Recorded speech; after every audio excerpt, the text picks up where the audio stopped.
To the In-Wheel Time Car Talk Show today, coming to you from Gulf Coast Auto Shield and the Sprint Car Social. Ahead, John Gray, your host at today's event and proprietor here at Gulf Coast. Jeff has this week's racing calendar. Mr. Mars reviews the 2024 Ford Maverick pick-em-up truck hybrid version. Howdy, along with Mike Out of This World Mars. We always need more Jeff Zekin, and a rare appearance by our chief engineer and bottle washer, David Ainsley. I'm Don Armstrong. Glad you could join us. Boy, it's froggy here in Houston. It is foggy. Very froggy. I thought it would be burning off. After we got, well, it will probably, but we got whipped pretty good around Houston, Texas parts on Thursday.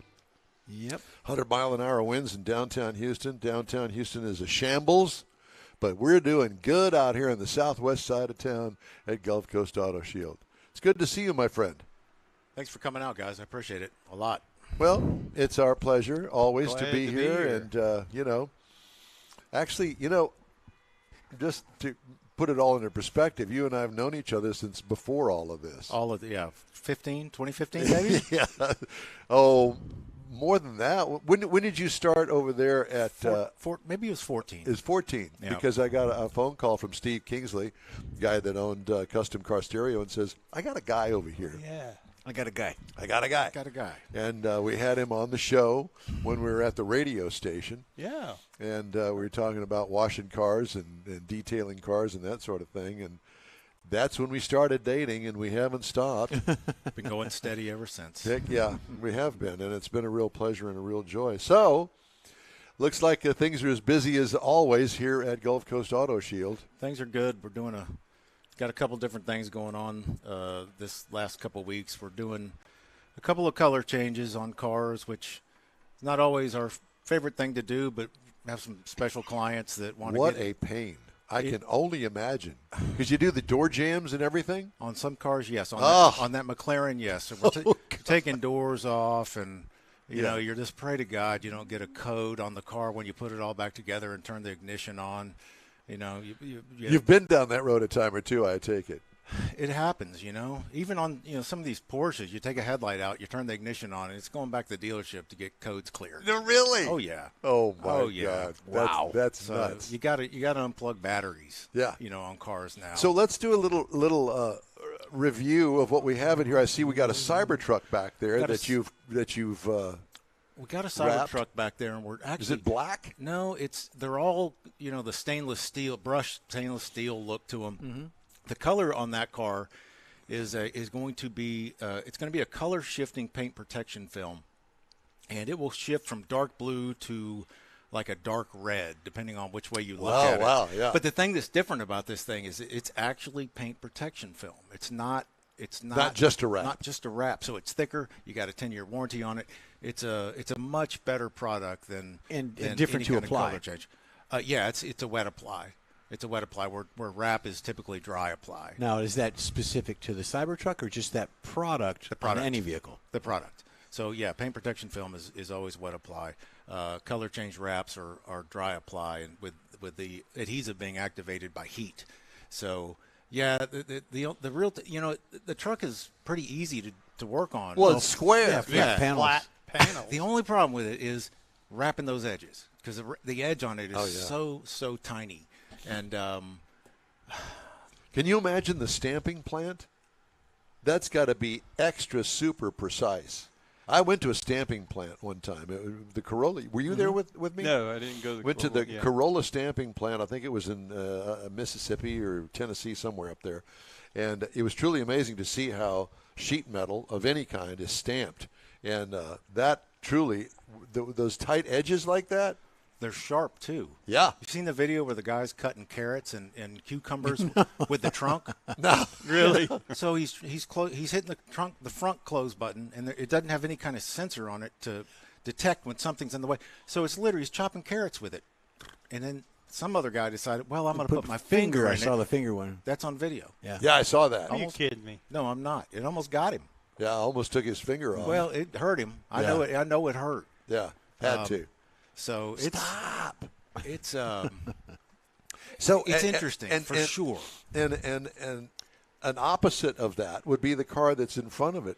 That R34, and I'm not the Fast and Furious guy. But that's a Fast and Furious car, That's a isn't Fast it? and Furious It's car. right-hand drive. And one of my regular clients bought that, and I think he imported it, and I think he's probably going to sell it. David? And it is, I know that car is very, very valuable. About 19,000 miles on it from a 1999 car, and it's in incredible condition. And we actually made a paint protection film kit for the front of it, and just getting it cleaned up for him. And I think he's going to come by today and pick it up. Not my thing, but I do respect the car and the kind of condition that it's in. Well, that apparently, I've never been in one or driven one, but from everything that I've read and seen, that is one bad to the bone car on the road. Well, I don't know. For what it I is. won't get in it. Do you fit in it? Yeah, he won't. Yeah, I'll fit in it, but I just nope. No, you're good. I got a guy that has a right-hand drive Sylvia that works here. I let him move it. Gotcha. I let him. He's all over that car. He used to be loves a that postman, thing. right? Nope. A But postal delivery guy? He could be. Now, is that a 911 next to the Cybertruck? On the right. Oh yeah, that's a GT2 RS. That's a Oh my gosh, that's a really? bad boy. That's right bad there. to the bone, yeah. Yes, sir. Uh-huh. That's a 2018, 2019 GT2 RS, and we did a full paint protection film on that car. And So it's brand new. no, It's not. well, it's 6 years old, Oh, it is? and that car has got. You want to talk about power? That car's got about 700 something horsepower. Seriously? Straight up from the factory. Wow. And the red one is the really special car that's in here. With the whale tail. Yes, that is a I believe a 2004 GT2, 94 GT2, and Porsche made 57 of those, 13 of which were right-hand drive. And the reason why they made that car was so they could make enough to race it, Le Mans. Yeah. Gotta hit the minimum. number. Yeah, Does it- homologation, I think is what they call that. Does it have a European plate on it? It does. Yeah, the guy just picked that car up. It's got a couple signatures on the license plate, and the owner of the car will be coming today to the event. Well, he there's ain't a getting roll it out bar, from too. that parking spot. Well, he's not going to drive it. We're working on that car. Oh, I see. He's going to take a look. That's what we should do. We should find a car, and all of us at In Wheel Time sign it. Now, you know that white car that's next to it, the tail end of it, just from a quick glance, looks like an old Pontiac Trans Am. That I McLaren know there? that it's not, but Yeah, I was gonna say. just a quick glance. Tell me One it doesn't thing- look like that. A little bit. Well, Yeah. Well, the way the shadowing and the deck Tell leads you up a what, little bit. Whatever. Don't talk me out of it. That's what I'm going to believe. So what Okay. it's a McLaren what? That's a 720S. Okay. Is There you that go. anything like a 730S or Fast. is it? It's fast and it handles good, and it's one of those cars that I can't afford, so I don't really learn a lot about it. Yeah. You know. And the Mercedes Benz next to that, the black it's a one. nice little GL. It's a nice little GLE. We're going to do a stealth XPEL wrap on that. Make it a satin black for the guy. He wants it to be a little bit more masculine looking. It's a brand new car. And I'm all about masculine. It's So- brand new. Brand new. Oh yeah. So is that Aston Martin there. That I was Aston going to say Martin, the Austin Martin sitting next to it is very nice. that's How a much is that? very About nice car. $300,000? Yeah, 350, 360. Yeah. Couple I'll from take New two. Orleans. Huh. Imagine that. Oh, look who's just shown up. Oh yeah, there she is. It's Look it's at her. the zookeeper. Yep. And then we have the Expedition. Yeah, that's my buddy's car from Victoria that he had delivered up here so we could work on. And it says on there, get you one. Silsby Silsby. Ford, Silsby, Texas. But you may not get the color you want because he ordered a black one and they got him a white White one. one. Yeah. So Bet you get you one. Hi, Miss Gray. How are you? You look a lot better than John. I just want you to. Always. I just want you to know. always. This is. Are you assistant principal or principal? Assistant. She's the assistant principal at Clements. Yes. At Clements High School. Man, we could tell some stories about Clements High School. Listen, I used to live down the street from Clements High School, and I actually moved into that house right after Clements was built, back in the early days. Yeah, like I moved into that house in '93, and I love that neighborhood. And boy, is that has beautiful neighborhood trees in it Yep. now. Yeah, yeah. Anyway, It's good to see you, man. Good to see you. Yeah. Y'all are- And then we see these cars in here, but you've got just as many out there in the parking lot. Yeah, we moved things around this morning so people have room to come inside and just kind of mill about, whatnot if they get hot. So what's going on today is we got we invited the Houston chapter of the Lone Star region of the Porsche Club of America to come over. This is an appreciation event for these guys. They send us a lot of business. Anytime somebody asks a question on their forums about where to go for something, and they just get flooded with our shop. And so, well, this is all a testament to you, really, because of the work that you do. And I'm not trying to blow smoke. Well, I guess I am a little bit. It's a little bit. It's guys I got working here. Well, and talented. Yeah, talented guys and friends. You like to support your friends. Yep. And John's a dear friend of mine that called him up. I guess it was 3 months ago. I said, John, I want a dash cam. Do you guys install those? Yeah. He says, I got one. You want it? I said, well, I'll buy it from you. No. It's okay. So he takes it out of his car and puts it in mine. Works great. They're good. We did one not too long ago for a guy. He has a new Raptor R, and he wanted one that faced forward, back, and then toward the cab, inside the cab. Yeah, so you can see himself. Well, so I think the job that he does, he moves boats around in the port, and so somebody has to move his truck around to meet him. So he wanted to make sure that whoever was driving it wasn't messing around. Yeah, it was or legit. At least if they were, he'd know who did it. Mm-hmm. Gotcha. So, yeah, those are definitely pretty cool. Dash cams. You gotta have one. I'm just going to say, these days you got to have one. Do you have one, Jeff? No. You have one, Mars? Nope. Not yet. You need one in the in-wheel time truck. Because I've seen you drive. We have seen all you back seen. up. We've all seen. But then there's a record. There's a record. You already have a record in 3 counties. Well, but then you have another one. So, just to kind of change on that dash cam thing. Yes, they're now making them with LTE cards, so you can get a SIM card, put it in there, and as long as your battery's at a certain level while the car is parked anywhere, you can dial in on your phone and see what's going on around your car. Oh wow! Kind of like a door cam, like you can remote access the door cam. That is correct. It's pretty interesting. Technology Stuff. Yeah. Have you installed any of those yet? Oh yeah. Oh, a bunch of them. Yeah. Really? Somewhat of it. Yeah. You got to go get you're paying for it though. You got to go get a SIM card from whoever your carrier is. Oh yeah, you could have a provider like a cell phone. Yeah, it's exactly what it ends up being. That's right. So. Have you installed any CB radios? No, we have not installed any CB radios, but I saw one in a car not too long ago. Was it Grandpa that owned it? It was a guy that was younger than you would think he would have been. Really? Yeah, he wasn't, and he says, I drive a lot of highway, and I just get lonely. I like to talk to people Heck on yeah. the CB. Well, it's so funny because all the truckers still have CB. Yeah, yeah, of course. And have you ever listened to any of those conversations? Of course. That's an education, my friend. Yes, it is. Well, the thing is, you can talk on those places you can't talk on a cell phone because the cell tower thing, it works off that's a true. completely different setup. Yeah. And of course, you'd bring it to John, and you put, John, I want a 75-watt CB, a booster, yes, sir, which is totally illegal. But I will say this: have you ever heard one come blasting through? Oh my God, it's worse than your radio station transmission. It's all distorted and all that sort of thing. All right, so Nice. what are we going to do Thank you, today? man. So we're inviting everybody out to join us.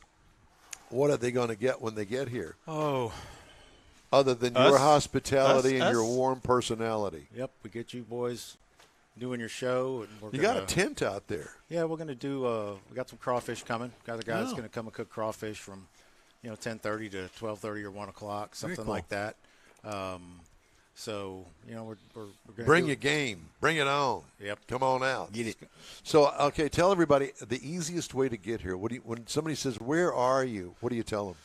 I'm on the loop just south of 59. You're on the Beltway, not on the loop. Beltway. Whatever. It's the loop. It is a loop. It But is I a am on the loop, Beltway. but it's between different. West Airport and Belfort, and 11275 South Sam Houston Parkway West. Okay. You can't miss us.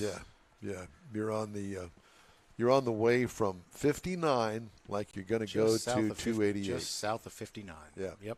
So 59 and the West Sam Houston Parkway, because it doesn't become the tollway until you get on past us. That is true. Till you hit the toll. Yeah. And you've got to get that address just right when you put it in your map, in your Google map, or it will take you to the wrong part of town.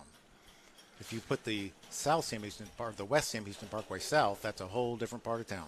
You know, it's so funny because speaking of that, I clearly work out of Hobby Airport, and there are people out there that want to get to Signature Flight Support. Yeah. And they'll punch in Signature Flight Support, and 9 times out of 10, it'll take them off of Telephone Road back there in the back where the fire department has their stuff out there, their training area. It has nothing to do with where the actual Signature. It's so bizarre. Yeah. So at any rate. So any questions? Anybody? No. Just taking a poll. I'm taking delivery on the Aston Martin here, but When nobody knows about that yet. When are you going to bring Kathy's car over here and have we'll have to deal with Kathy. Kathy's going to decide that. Well, Well, have you? So what's she she got have? a brand new Lexus. Lexus F Sport. She got the 350 F Sport, Really? white one. It's a nice car. That's up to her. That's up to her. Yeah. Give me your number. I'll call him. Yeah. Make sure it gets done right. Well, and we've got one for you it's on the back burner. But what year is the van? Oh, boy. Van. It's an Anytime 03. I hear van. Put your headset on there. And so David bought an 03. Go ahead. Honda. That's a Honda minivan. Odyssey. An Honda Odyssey. yeah. It's brown. Beige. And how many?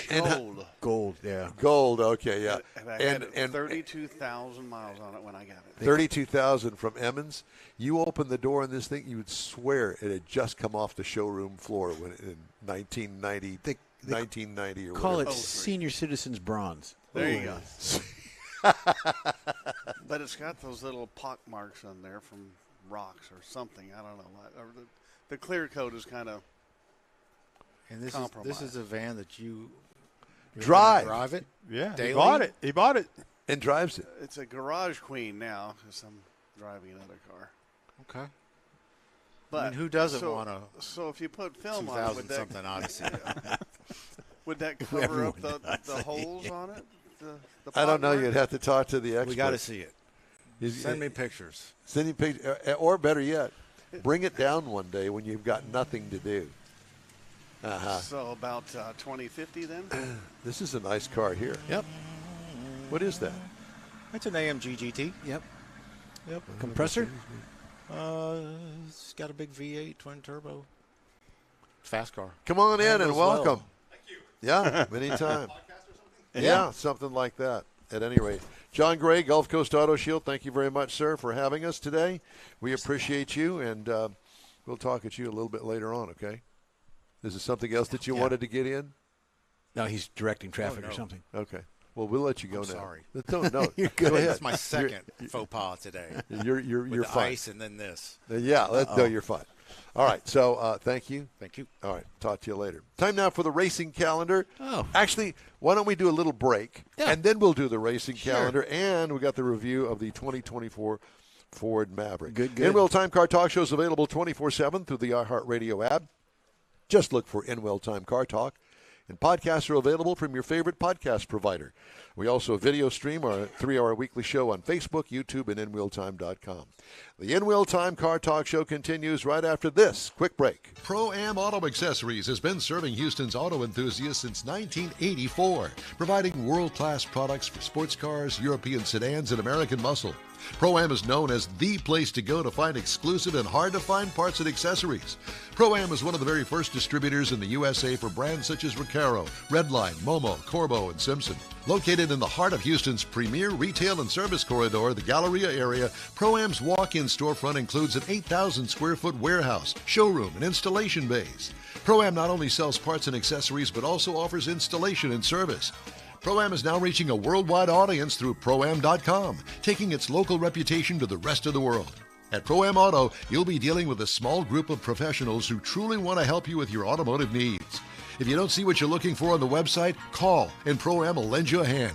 Pro-Am Auto, 6125 Richmond at Green Ridge in Houston's Galleria area. Call them at 713-781-7755. Want to feel good about something special you did for someone special? In Wheel Time and the original Lupi Tortilla group of Tex-Mex restaurants have joined together to help a very worthy cause, God's Garage, a Christian-based 501c3 charity. We know there are lots of places and organizations out there where you can donate a car, truck, or SUV. But we're asking you, our car enthusiast family, to consider donating to God's Garage. Visit godsgarage.org and learn about its mission, the women that have been helped, how each one is screened, and about their Restore You program. A car donation is an easy way to make a difference in the lives of others.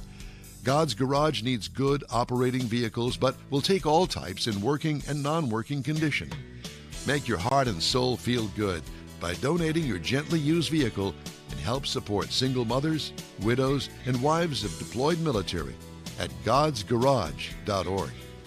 Welcome back to the In Wheel Time Car Talk Show. Time now for the racing calendar. Jeff provides us with that. And today's racing calendar is sponsored by the Texas Muscle Car Club Challenge. Well, we've got NHRA this weekend. They're out of Chicago. Chicago. Chi-Town. City of Big Shoulders. And also we got NASCAR going on. NASCAR is at Wilkesboro Speedway. It is going to be on tomorrow. And they've got actually two races. There's an all-star race. The first one starts at 6 p.m. The second one starts at 8 p.m. And then we move on over to the... on Sunday night? Yeah, it's all-star. Okay. Yeah. It's the prelim to the next week, which is Indy and the big shootout and all that stuff. But nevertheless, we've got the F1 guys. They are in, and I'm going to the Cruises Emilia Romagna. Romagna. I'm reminding you to read it. Romagna. Okay, well, that's where they're going to be at. We're going to save Indy because Indy's going to be in my Motor Minute, and we got some good stuff in Indy. Okay, well, Indy's getting ready to happen. Yeah, it was already happening, but that's what we're going to talk about. Okay, all right, very good. All right, the In Wheel Time Car Talk Show now presents the Mike Mars review of the 2024 Ford Maverick Hybrid. Now, we're not talking about a four-door sedan from the 1970s here. No. In fact, what they've done is they've repurposed the name Maverick into a small compact truck. Now, it's basically a unibody truck, much like some of the others. When they get down that small, they're just not putting them frame on. This vehicle was actually introduced in 2022. The hybrid, this is the Lariat trim level of the hybrid. And it is front-wheel drive. It's not a 4x4. And it only comes in a four-door crew cab with a 4.5-foot bed on it. That's the only way you're going to buy this vehicle. And it's got the great thing about it is because of the way the windows are, you set up kind of high. You got great visibility in it. You're going to find LED lighting all the way around with some automatic high beams up front. You got the acoustic windshield. It really helps with the road noise, cut down on a lot of that. Got heated power side mirrors. Got a rear power sliding glass. Got cargo box tie downs inside the bed. Got a tow package, and includes the receiver 7-pin plug. So it's a standard receiver with a 7-pin plug on it, so you can basically put anything. And we'll get to the tow ratings in a few minutes. But we were rolling on the optional 18-inch aluminum wheels. Now, inside, we had the synthetic leather upholstery. Front seats are heated. The rear is a fold-up with storage underneath it. Wait a minute. Did you say synthetic leather? Yes, sir. Synthetic leather upholstery. Just want to make sure I didn't hear something funky there. The rear seat folds up in one piece. So if you've got a car seat or groceries or something in there and you want to get underneath, you're going to have to take everything out. I thought that was kind of weird that they didn't split that base on that seat. You're going to find an 8-inch touchscreen up front. That's where you're going to get your nav, your rear view camera, all your convenience controls. It does have a wireless charger. It's got USB ports up front and in the back. You're going to have your Ford Sync 3, Apple CarPlay, Android Auto. So you've got all this technology in there. And to go along with a B&O audio system. Now, this is 8 speakers. So this is a pretty simple design interior. The door panels and all are pretty simple. B&O used to be a railroad, didn't it? Yeah. The B&O Railroad. I always land on it Monopoly. No, you did? I think it was $200 or something like that. B&O Railroad. Yeah, this was a little bit more than that. Or it could be the Bachman-Turner Overdrive Orchestra that they've shortened the name. Anyway, I'm sorry, I didn't mean to interrupt. And we get to the Tourette's. drivetrain up underneath the hood. We had the 2.5-liter inline 4 that's part of the hybrid connection. Now, interesting thing they did, this is the standard engine in the Maverick this year. Last year, the 2.0-liter turbo was the standard engine with the hybrid optional, but they swapped it. Now it's the hybrid is the standard and the 2.0-liter turbo is standard. Is the option. I don't understand why they did the swap, but anyway, they did. It's 191 horsepower equivalent, 155 pound-feet of torque, backed with a CVT, and we had the front-wheel drive. Tow rating is 1,500 pounds on this vehicle, which doesn't seem like a whole lot, but you take a small trailer that's 800 or 900 pounds, put a 500-pound golf cart on it, and you can tow it. EPA says you should get 43 in the city and 33 out on the highway. And I will tell you, I averaged 31 across the week that I had it, and that included a little bit of towing. Oh. We had the opportunity. Did you say towing or toying? Towing. Actually put a trailer behind it. You did? I did. Shame on you. Yeah. No, you got to do That's it. I've been against the waiting law. for an opportunity to do that, and I finally had it. What is it, one of those little lawnmower trailers? A little bit bigger than that, golf cart trailer. Okay. That's what I'm saying. It'll tow a little bit. What most people are going to do. Now, I will say that it's a very truck-like ride. The steering on it's very responsive.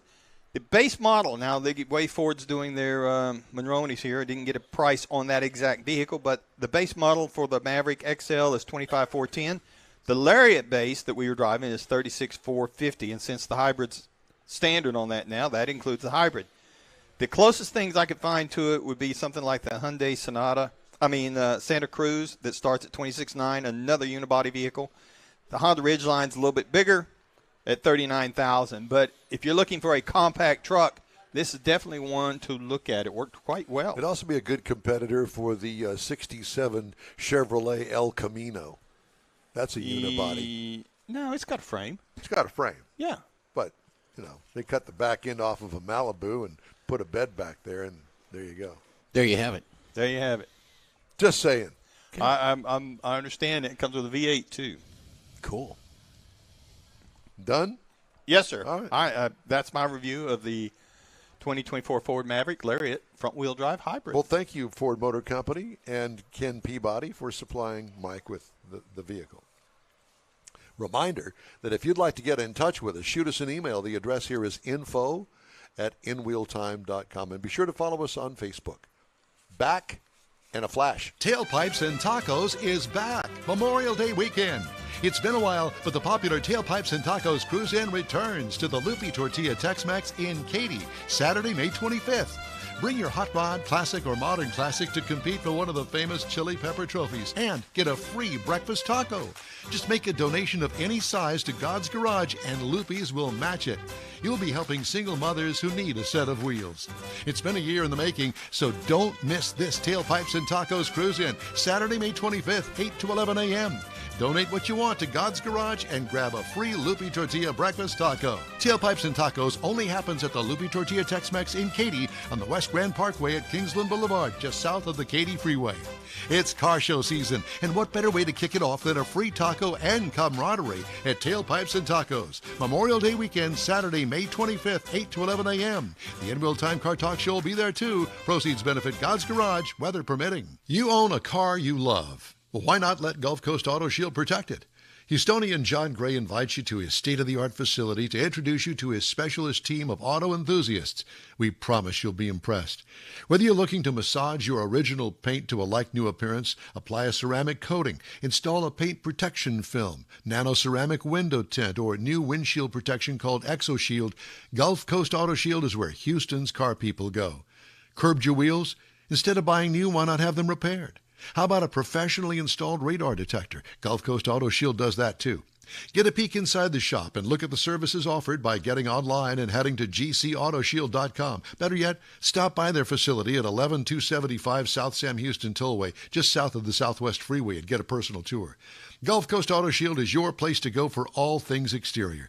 Call them today, 832-930-5655 or gcautoshield.com.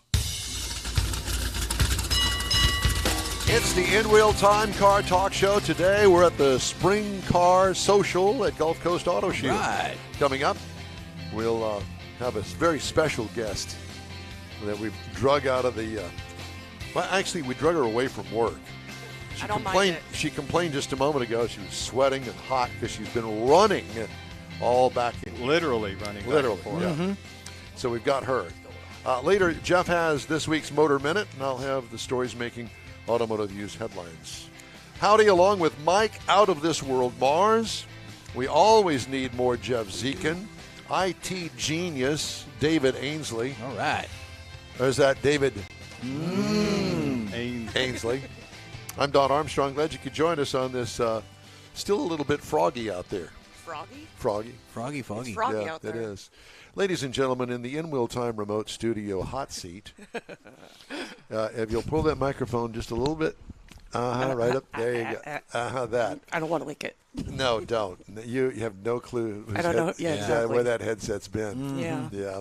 I'll Serene Pease is here with us, and you say, "Well, who is this woman?" Well, She's the magic woman. Yeah, it is. She'll tell you. She's the one that runs all of this back here. She I just is. make them pretty. Well, I know, but when John needs something, who does he call? Besides Ghostbusters, you. Is who he does. Serene, the Dirt Yeah. Buster. So I want to know how you got involved in this business. Oh, my goodness.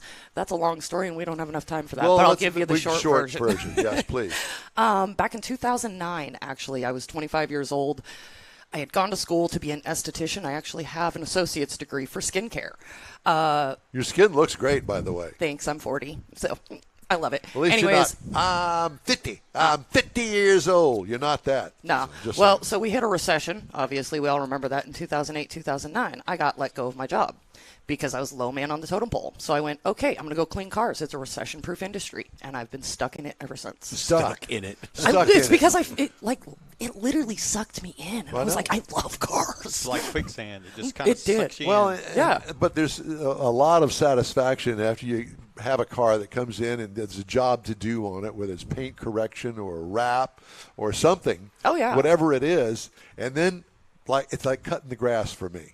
Get out there, no, seriously. I'm glad you enjoy that. I do. Get out there, cut the grass, edge it, blow it, do all the things that make it pretty, and you stand back and you go, dang, that looks good. Yeah. There's a sense of pride in that. There is. And, it's like a lot of times John does hand off the older cars to me because that's Like mine. Those are the ones I like, though, because it's like you see the transformation. Yep. It's like these new ones, yes, they get a much better glimmer and they look really shiny. But it's like you don't see from, okay, it was used, abused, put away, ridden hard and put away wet, to now it looks like, hey, somebody actually loved it. Yeah. Well, it's funny. We just got off the hot rod tour of Texas, and so there were 350 cars on this tour that we did. Jeff went. Well, we all went. All of us. And you don't invite me. Well, you're always welcome to come to any of these. You have my phone number. Just send a All right. text. Well, let's see. Next Saturday we're going to be at Tailpipes and Tacos. Yeah. Okay. And Katie. Yeah, Okay. and Katie. And network some new business. See? There you go. All right. But at any rate, I got more compliment. Man, what year is that? I said it's 2001. Dang, and how many miles you got on it? Now I've got 33,000 miles on it. So I know it's terrible, but the car does look very, very good. Of course it does. You could put it up against any other 2001 out there, and I'd You win. could put it up Oh, yeah. against a lot newer cars, too. Yep. Well, there's that. Yeah, so it's pristine. I did get rid of those terrible seats in there. Good. And I got me some Corbo seats in there. Does it actually slide forward enough so I can push the clutch in I without think so. having to lay down? I think so. Okay, I that'd have be not nice. tried that because mine, I got it all the way back. Yeah. But every time I drive that thing, I'm like, I have to scoot it as far forward as it goes, and then still be like, okay, I got the clutch, I got this. Get some 2x4 extensions on the bottom of your shoes. Yeah, exactly. That's exactly it. yeah, I'm some- 5'5". Yeah, yeah, I got short legs. that. But yeah, and so after John hired you, John married me to you. She's going to do your car. Great. and I go, and it's absolutely pristine. I remember the hug. He literally was like a giddy little girl. He would, and he hugged like me. that all the time. And I was like, all right, come here, dog. Yeah, you gotta see him on a Friday You know night. what? Yeah. I would imagine good on that not that many clients. I mean, they appreciate your work, but they don't give you a hug like I do. No, Dawn loves me. I do. He I do. does. And I appreciate her expertise and her work. If you ever want a detailed job like no other, there's your gal right there. I consider myself to be a paint correction specialist. You are. Not just a detailer. When I tell people I'm a detailer, oh, can you shampoo my carpets? No. I'm not touching your minivan. Oh. There you go, David. She's touching not your touching minivan. your minivan. She's not shampooing I don't do carpets. minivans. And she doesn't do minivans. So I don't do minivans. Yeah. She's been in minivans, but yeah. I was about 4 Uh-huh. last time I was in a minivan. There's that. Yeah. So what are you currently working on? Oh, let's see. Currently, we've got this GMC over here that we're doing a Heel Light ceramic coating on. A what? Heel Light. It's our top-of-the-line ceramic coating. So the Heel Light by Fine Lab actually has a heel ability to it. So the ceramic coating, when it goes on, you lay the first layer with the Heel Light, you lay on a leveling aid, so kind of like a self-leveling concrete. When you put that leveling aid on, it levels out that base layer of the Heel Light. So it reacts a lot like our PPF. So minor wash, scratches, light stuff. Obviously, if somebody comes by and keys your car, it's not going to help you. But you put it out in the sun, let it heat up to, I think it's about, don't quote me on this, around about 145 degrees, and the minor scratches will actually heal themselves back together. Yeah, Like a gel. basically. What is it liquid? Well, yes, it is a liquid that we do apply, the ceramic coat. So we apply it to a pad, put it onto each panel. Then you put your leveling aid on, you go back and you dry buff it off with a microfiber cloth. Okay. Does it? I mean, can you see where it is and where you've put it? You can't. Nope. Just got to just. Nope. All right. It is It's not clear. like mother's hard wax. It completely eliminates the need to ever wax again. I see. Because once you have a ceramic coat on your car, you don't want to wax it. The mechanical abrasion will actually break down your coating quicker. So if you're going to wax any sort of ceramic coating, you get a spray wax, you get a detailer spray, a ceramic boost, something that's a spray, a light wipe. None of that turtle wax paste crap from the 90s that I did my 91 Thunderbird with. The 90s. My 91 way before that. Thunderbird. I go back to the 60s, baby. Okay, well, it went out the door in the 90s. We'll put it that way. see. I Somebody understand. finally threw it in the trash can. Well, I for lack of, let me put it this way. The easiness of going to the store and getting some mother's detailing spray. Yes. That works. It does. It does. And, actually, Meguiar's has a really nice ceramic boost spray that I love. It comes in like a lime green bottle. And I it's love called that stuff. Ceramic Boost? Yes, it's a ceramic boost. Is that what it's called? Yeah. I would have to look it up. But, yes, it's something Meguiar's ceramic boost. Gotcha. But, yes, it comes in a lime green bottle. And I love the stuff. It stays really hydrophobic for a good period of time. I like that Meguiar's Gold Car Wash. Oh, dude, that's what we use. Is it? That is what we use here, Yeah. yes. It's great stuff. It is. And it doesn't take a lot. And it's really thick. So you can put it in your foam cannon, and it just snow all over the car more Yeah. than once. I just play, and I'm like, oh, it looks like Christmas. Yeah. Well, it works for me. And I've got one of those big wash mitts that I can dip in the bucket that's got the grate in the bottom Don't of put it. your hand inside the mitt. I don't, actually. That's an amateur move. Please don't do I that. know I don't do that. Thank you. Thank you. My hand generally doesn't fit in there, so. But, it works. It works really well. It does. It does. Yeah. I love that stuff, and because we use the 3-bucket method. So we've got our soap bucket, water bucket, and then like a whatever. It's another lighter bucket of soap. But, yeah, so you can actually rinse off your mitt, and then you stick it back in the soap. So that way you're not taking any dirt that's from the car. You take it into the water bucket, rinse it off with your grit guard down there, and so that way you go back to the soap so you've got a clean, fresh mitt. So you're not, if you catch a bug while you're scrubbing the front end, you're not taking that bug and then wiping it all over. Right. And if it's a bee and he's got his stinger, well, now you're scratching your car. Yeah. So, Very interesting. yeah. All right. So, what do you go after today's? Well, you don't work here generally on Saturdays, do you? No, I'm usually here 6 days a week. Are you? I am. I always try to tell myself every 3 weeks I'll take a Saturday off. It doesn't happen, but Always something like this. And this is coming the up, third week, so here we go. this is probably week number 6 or 7 of Yeah. being here on a Saturday. I live and breathe Gulf Coast Auto Shield, so Yeah. I might as well just set up a cot back here. I hope that Cheaper. you live fairly close. I live in Richmond. That's not About very 40. close. No, it's not.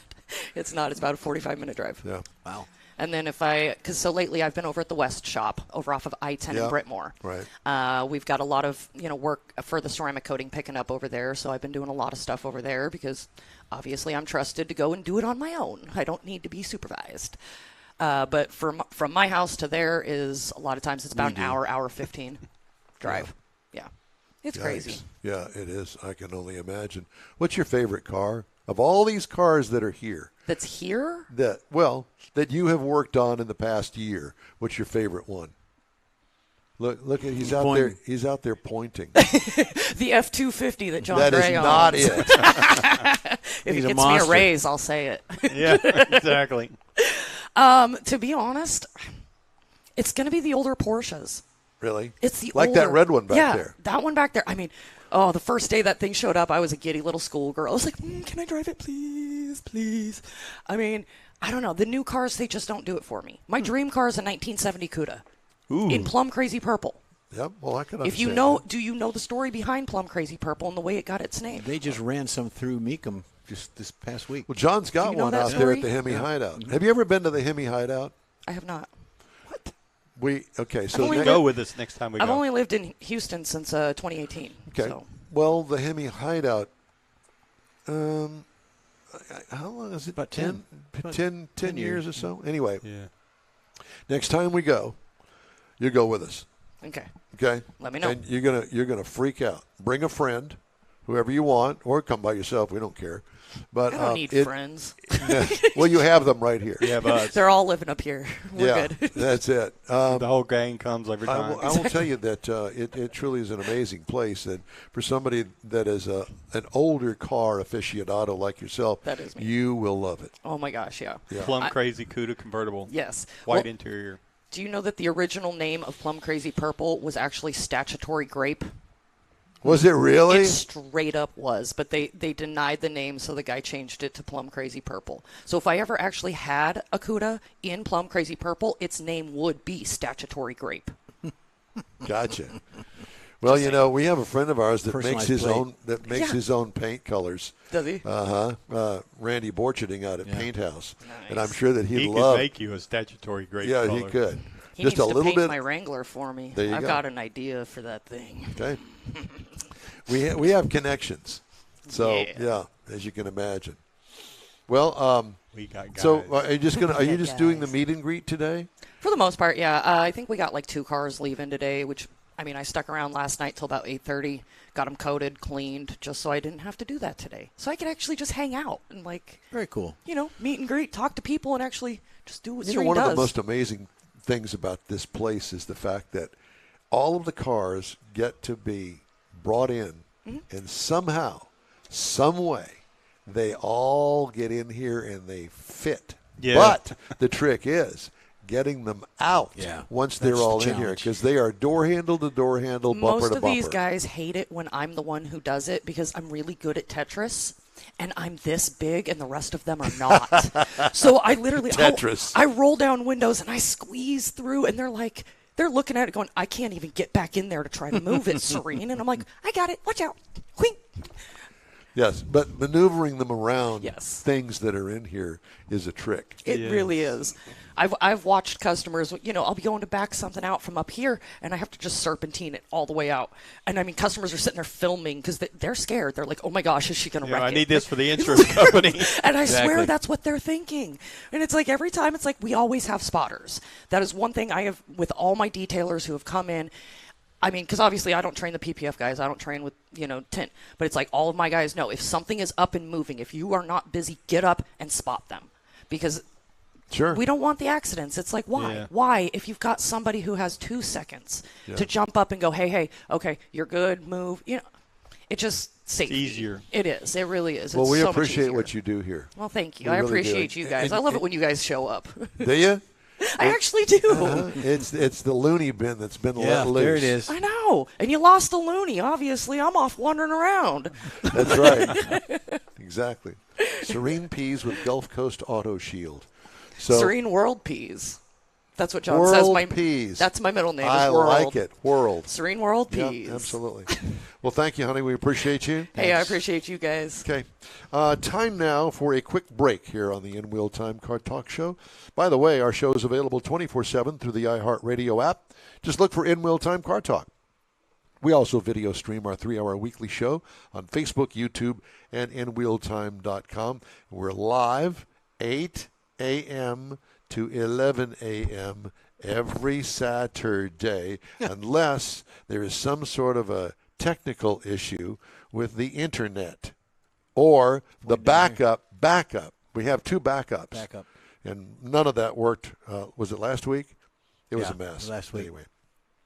You can always get our podcast from your favorite podcast provider. The In Wheel Time Car Talk Show continues right after this quick break. Pro-Am Auto Accessories has been serving Houston's auto enthusiasts since 1984, providing world-class products for sports cars, European sedans, and American muscle. Pro-Am is known as the place to go to find exclusive and hard-to-find parts and accessories. Pro-Am is one of the very first distributors in the USA for brands such as Recaro, Redline, Momo, Corbo, and Simpson. Located in the heart of Houston's premier retail and service corridor, the Galleria area, Pro-Am's walk-in storefront includes an 8,000-square-foot warehouse, showroom, and installation bays. Pro-Am not only sells parts and accessories, but also offers installation and service. Pro-Am is now reaching a worldwide audience through Pro-Am.com, taking its local reputation to the rest of the world. At Pro-Am Auto, you'll be dealing with a small group of professionals who truly want to help you with your automotive needs. If you don't see what you're looking for on the website, call and Pro-Am will lend you a hand. Pro-Am Auto, 6125 Richmond at Green Ridge in Houston's Galleria area. Call them at 713-781-7755. Want to feel good about something special you did for someone special? In Wheel Time and the original Lupi Tortilla group of Tex-Mex restaurants have joined together to help a very worthy cause, God's Garage, a Christian-based 501c3 charity. We know there are lots of places and organizations out there where you can donate a car, truck, or SUV, but we're asking you, our car enthusiast family, to consider donating to God's Garage. Visit godsgarage.org and learn about its mission, the women that have been helped, how each one is screened, and about their Restore You program. A car donation is an easy way to make a difference in the lives of others. God's Garage needs good operating vehicles, but will take all types in working and non-working condition. Make your heart and soul feel good by donating your gently used vehicle and help support single mothers, widows, and wives of deployed military at godsgarage.org. You are on the In Wheel Time Car Talk Show. Thanks for riding with us today. We'd love to hear from you. Shoot us an email. The address here is info@inwheeltime.com. Time now for Jeff's Motor Minute. Here you go, and we're talking Indianapolis 500. Yes, I love Now, that place. I yep. love the race. Been there once, but there wasn't a race going on. Took a tour, all that stuff back in the day. But yesterday, they had the gates open. They did the practice. They had the qualification drawing yesterday, way up until like 7 p.m. And then today, the gates opened at 8 a.m. They go till 6 p.m. They've got the grandstands, parking, all that good stuff. They've got shuttles. Practice field is full, and that's subject to change on the time, but they're generally running like right now at 8:30 to 10:30. Then they've got the Firestone Distribution Pagoda Plaza event. That's what it says. And then this afternoon, they've got the qualifying positions 1 through 30. Tomorrow, gates open again early, and then they've got practice, and then throughout the week they're going to have more time trials, and they're going to set the full field by the 500. Now, the 500, we'll talk more about that next week, but it's going to be a good event. I've got my favorite driver, my favorite team, so we'll talk about that next time. You ever been to the Indy 500? Not the 500, but I've been on a tour through the facility. I would say, whether you're a motorsports fan or not, it doesn't make any difference what kind of motorsports fan you are. That is the one thing that I would recommend to every human being on the face of this earth, because there is absolutely nothing like it. It's the center of the universe for motorsports. If you've ever been to a NASCAR race or a drag race, any kind of professional auto sport, there is nothing like the Indy 500. Yep, I agree. The greatest spectacle in racing, and that's what it is. And that's what it is. Penske owned, yeah. And to be part of that and be one of the 500 million people that are there is truly amazing. I've got a follow-up story for you. Indy 500, one of the most iconic racing spectacles on the globe. on the motorsports calendar holds a distinction this year. It's set to be the last time the open-wheel cars run without hybrid power at the 2.5-mile track, affectionately known as the Brickyard. Yep.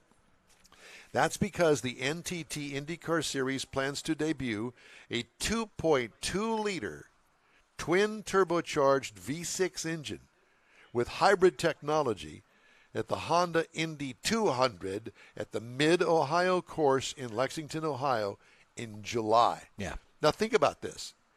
A V6 that is 2.2 liters in displacement.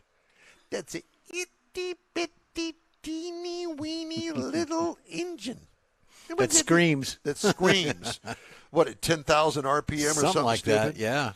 The timing puts the Indy 500, by far the biggest race of the season, and the league at a crossroads of sorts. IndyCar's hybrid era is a long time coming, and it also reflects the changing motorsports landscape as automakers, including the pair that participate in the series, Chevrolet and Honda, grapple with the costs associated with fast-moving electrification and hybridization plans and consumer preferences, as you can imagine. You know, the F1s are hybrid Yes. currently, yeah. Yep. IndyCar has said the hybrid system it plans to use is made up of a 48-volt motor generator unit and an energy storage system of 20 ultra capacitors inside of the bell housing. Inside the bell housing. IndyCar said the added power provides up to an extra 120 horsepower, so race cars will have over 800 horsepower for the first time in 2 decades. So more power. More power is good. More power is always good. Yeah. Anyway, there's I more like to it. the story, but then you can go to automotivenews.com for the complete story. But I think it's pretty cool myself. And if you've been keeping up with the electrification and EVs and all that stuff, all of the manufacturers are backing down from full EVs, and now, even though they didn't have plans, now have plans for hybrids. Yeah. And I think, personally, the way to go today in our little generation, in our era, is a hybrid. I agree. Because it adds the power and it adds the gas mileage. And in a way, you're saving the planet. That Maverick that Mars drove and that he reviewed earlier this hour, I'm driving it now, as I mentioned. But it is a hybrid, and average miles per gallon, 37 miles per gallon. Yeah. Who can beat that? And you don't have to spend 3.5 hours looking for a stupid working fast charging station and having to find one at Spencer Highway in Pasadena on on a weekday afternoon behind a Chase Bank drive-through. Oh, boy. It just doesn't work for me. Pull your stocking One cap of, over. one of the things that when I was driving it that I noticed, and it makes sense, and I guess I should have noticed it before, but I was driving it long enough that I was watching the distance to empty because I wanted to make sure I had enough fuel in it, and it would climb. Of what? For the gas, you know. For the Maverick? Yeah. Okay. And the range that I could go was climbing as the battery got charged from driving it on the gasoline motor. You know, I picked up like almost 8 miles of range for the week that I drove it by the end of the week. And I thought that was kind of neat. Yeah. Yeah. And I'll give you a preview of my review of that thing. I love it. Very good. I do. I think that it's the way to go. Well, If you're looking for – now, this is not a full-size – matter of fact, this is a subcompact pickup truck. So the bed is small, and the back seat in the crew cab, that's all they make of it, it's a little tight in the leg room, but you can get 4 or 5 people in there if you have to. But I think that if you're just looking for a pickup truck, for instance, like the pool guy or the pest control guy, perfect. Right. Absolutely perfect. They're still driving those old Rangers from way back. Right, in the yeah, See 'em yeah. every now and then. yeah. And some of them, you can tell they've really put money, time, and effort in keeping them running. Yeah. I saw one the other We day. can't They look replace brand them. new. Well, I know. They look brand new. The paint had been all polished up, and the guy, you could tell he took care of it. Yeah. Interesting. Cool. And one other story I wanted to get in.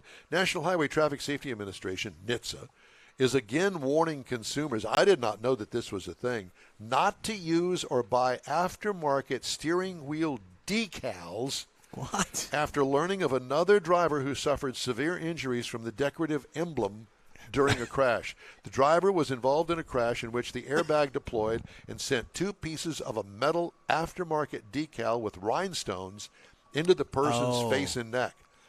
NHTSA is aware of at least one other driver who suffered a severe injury from an aftermarket steering wheel decal in a vehicle crash. In that case, the driver lost sight in one eye after the rhinestone-adorned decal dislodged from the steering wheel and hit the driver in the face. Wow, they don't see half of it What do now. they call that when you put the little rhinestones on your clothes on? Bedazzled? Well, yeah, somebody bedazzled when their you said dash? sticker. I was thinking like a Hello Kitty sticker on Yeah, the- paper on- cut. Yeah. Notice who knows all of the verbiage and technology of all of this stuff. They This do, end of the table. but they're throwing it my way. I ain't got nothing to do with any of that. Need you brought up to speed.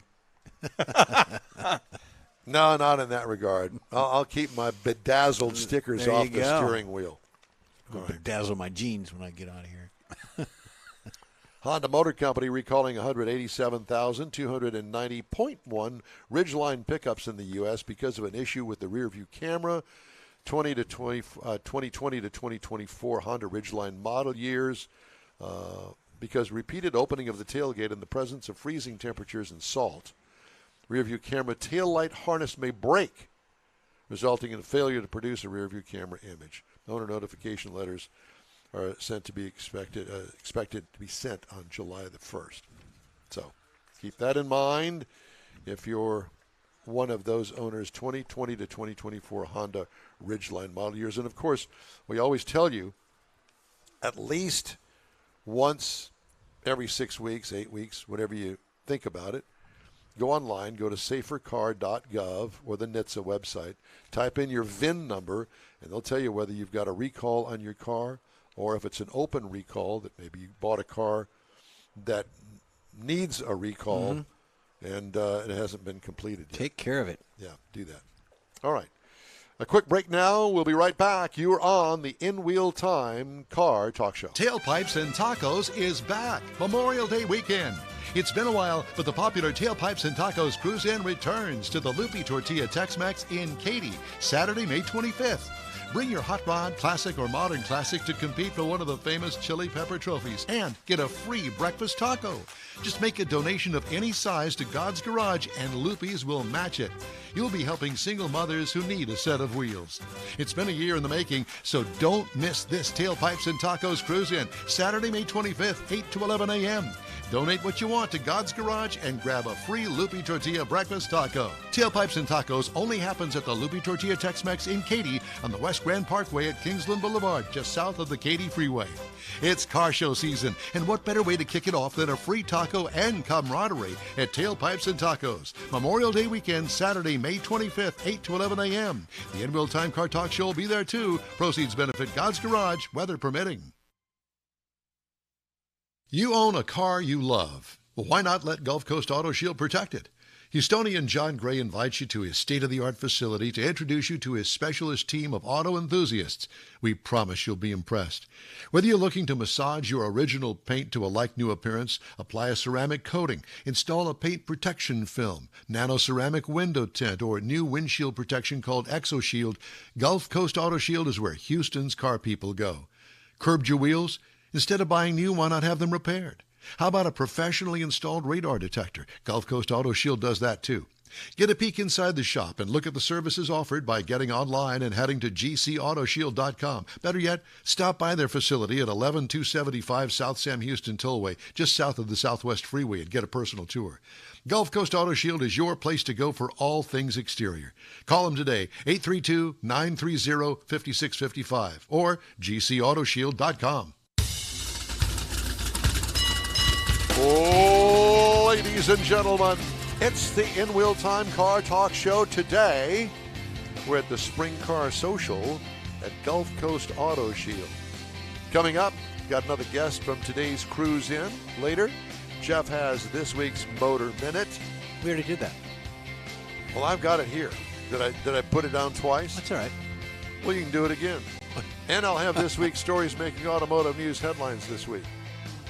Just ahead here on the In Wheel Time Car Talk Show. No, you know what the problem You is? didn't flip the page. I didn't flip the dang page. Flip the page. Turn the What page, a, what Bob a Seeger. moron. Turn the what page, a moron. Mr. Seeger.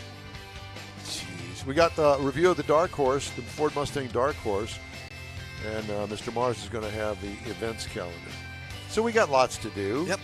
We just got to turn the page and get going with it. We're going to sneak in some snacks, too, while we're at it. Howdy, along with Mike Out of This World Mars. We always need more Jeff Zekin with his mouth full of very Almost. delicious breakfast taco. Trying to it wolf looks down a like. taco. Yeah.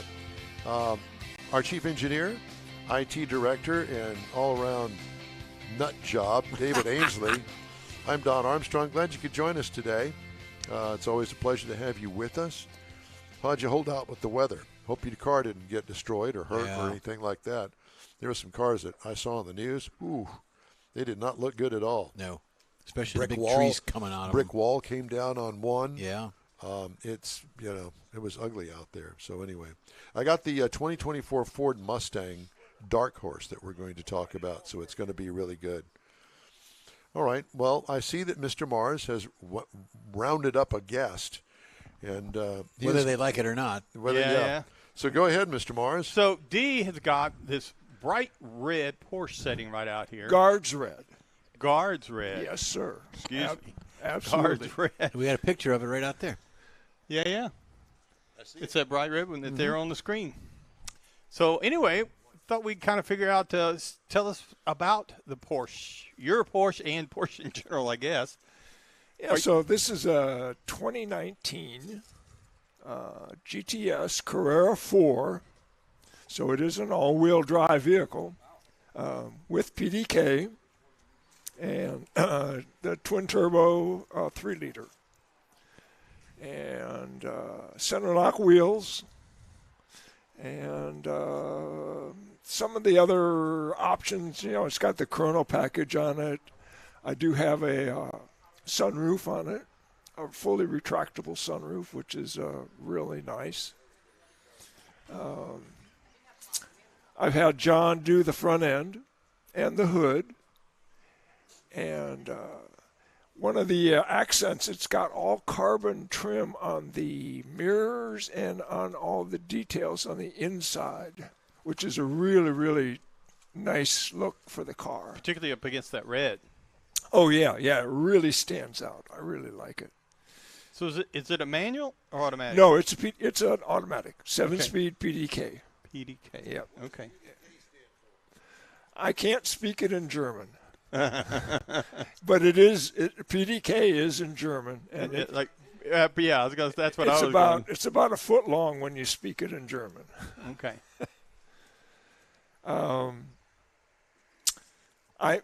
This is my third Porsche, and I had a huge gap between number 1 and number 2 and number 3. It's called Wedding Bells. No. So I had an 85.5 944. And then, believe it or not, on our wedding day, I traded that for a 1990 Turbo 944. On your wedding day, a wedding present. On my wedding day, and that's what we drove away from the church in to go on our honeymoon. Well, that's the way to do it. It didn't live too long at the house. And it got sold. Oh, well. And, life went on. Yep, life happens. Well, when the new Porsche dealership here in Sugar Land opened, I went up there because I live in Sugar Land. I'd watched the dealership being built. And I went up on their pre-owned showroom floor, and I saw that car. And I went home to my wife, and I said, I've found it. I've got to have that car. And so I took her up and showed it to her, and she said, just get it. Get it over with. Just get it. And I said, done. Yeah. And so it's found a new home. Very good. Yeah. I really, really like it. really like it. I like the way it looks, particularly that red color sitting out there in between the black and that other red Yeah, it's color. interesting that when you go to the dealerships, you don't see too many Guards red cars anymore. There are a lot of the silvers and blacks You're right. and the dark blues. But for some reason, I think the what's been nicknamed as Arrest Me Red Yes. Give me a ticket red. has kind of fallen by the side. There's a nice red one back there. In Oh the yeah, corner. that's a real classic. That thing is super. You ever driven one of those? I have never driven a air-cooled 911. No, sir. That'd be interesting. Yeah, I would really like to. So is this a daily driver for you? It can be. I do. Actually, I have a minivan that John wrapped for me. Oh, Yeah. he's not And- admitting it. And so that's more my daily driver. But this gets driven, believe me. You know, I've found some nice back roads here in Fort Bend and Brazoria County, and That'll work. I've put it in sport mode a couple times. There you go. Need to head out to the Brookshire area and all that. Fulshire and Brookshire, all that. Yep. Good driving stuff. Yep. I'd like to get a bunch of guys from the club to go up to Twisted Sisters and do Twisted Sisters again. So But you have been there. Then. I've been You up say there, again? not in that Not car, in that but I car. have. I've been at Twisted Sisters on a bicycle. On a bicycle. Yeah. I'm a cyclist from a long time ago. So Very cool. Yeah, I've motorcycles. I've heard people going up there with motorcycles, but I haven't heard of the bicycle yet. So Yep. yeah. if you find a good downhill run, you know, best I've done up there is a little over 50 miles an hour coming down. So My bicycle experience is one with a motor on it. yeah. Nothing wrong with that. Don't look at me that way, Morris. No, I'm thinking that's me. I mean, He still has it in his garage, Yeah. his shed. It was a motorbike that I built back in the 60s. You built your own? Yeah. What, a lawnmower motor? Uh-huh. Yeah. Edger motor, actually. An Edger motor. So it was two-cycle. No, it was a four-cycle, Briggs & Stratton. Huh. Yeah, recoil, pull, start thing on it. Yep. Yeah, I built my own, and it was, I think it was a 20-inch bike, small bike. And I had the sissy bar on it, the banana seat, some ape hangers on it. So I'm mistaken. What was it that you showed me a while ago that it wasn't that bike? You built something else, or was it that? No, it was that. Was that? Mm-hmm. Yeah, that was it. It's in pieces, but it's all there. I took it apart with the intent of getting the frame fixed because it's been busted a couple of times because of the weight of my fat butt. And so it didn't at the time. Of course, I was in middle school when I built the thing. And it could use a little help on the frame aspect of it, but it works. Did you weld your own frame? I did not. You did not. Mm-mm. No, I did not. I bolted on the motor mount, bolted it on with U-bolts to the frame, and had a centrifugal clutch and a V-belt that went back to the back wheel, and it worked just fine. Get it up to 30, 35 miles an hour. Yeah, and on something like that, 35 miles an hour feels like you're flying. Yeah, it does. It does. Yeah, especially that age of a kid too. Absolutely. Yeah. And I was flying. I rode that thing everywhere. Pretty well bulletproof. What? At that age, you're pretty well bulletproof, you think? Absolutely. No helmet, nothing. Right. Moron. But, that's the way it was back in the day.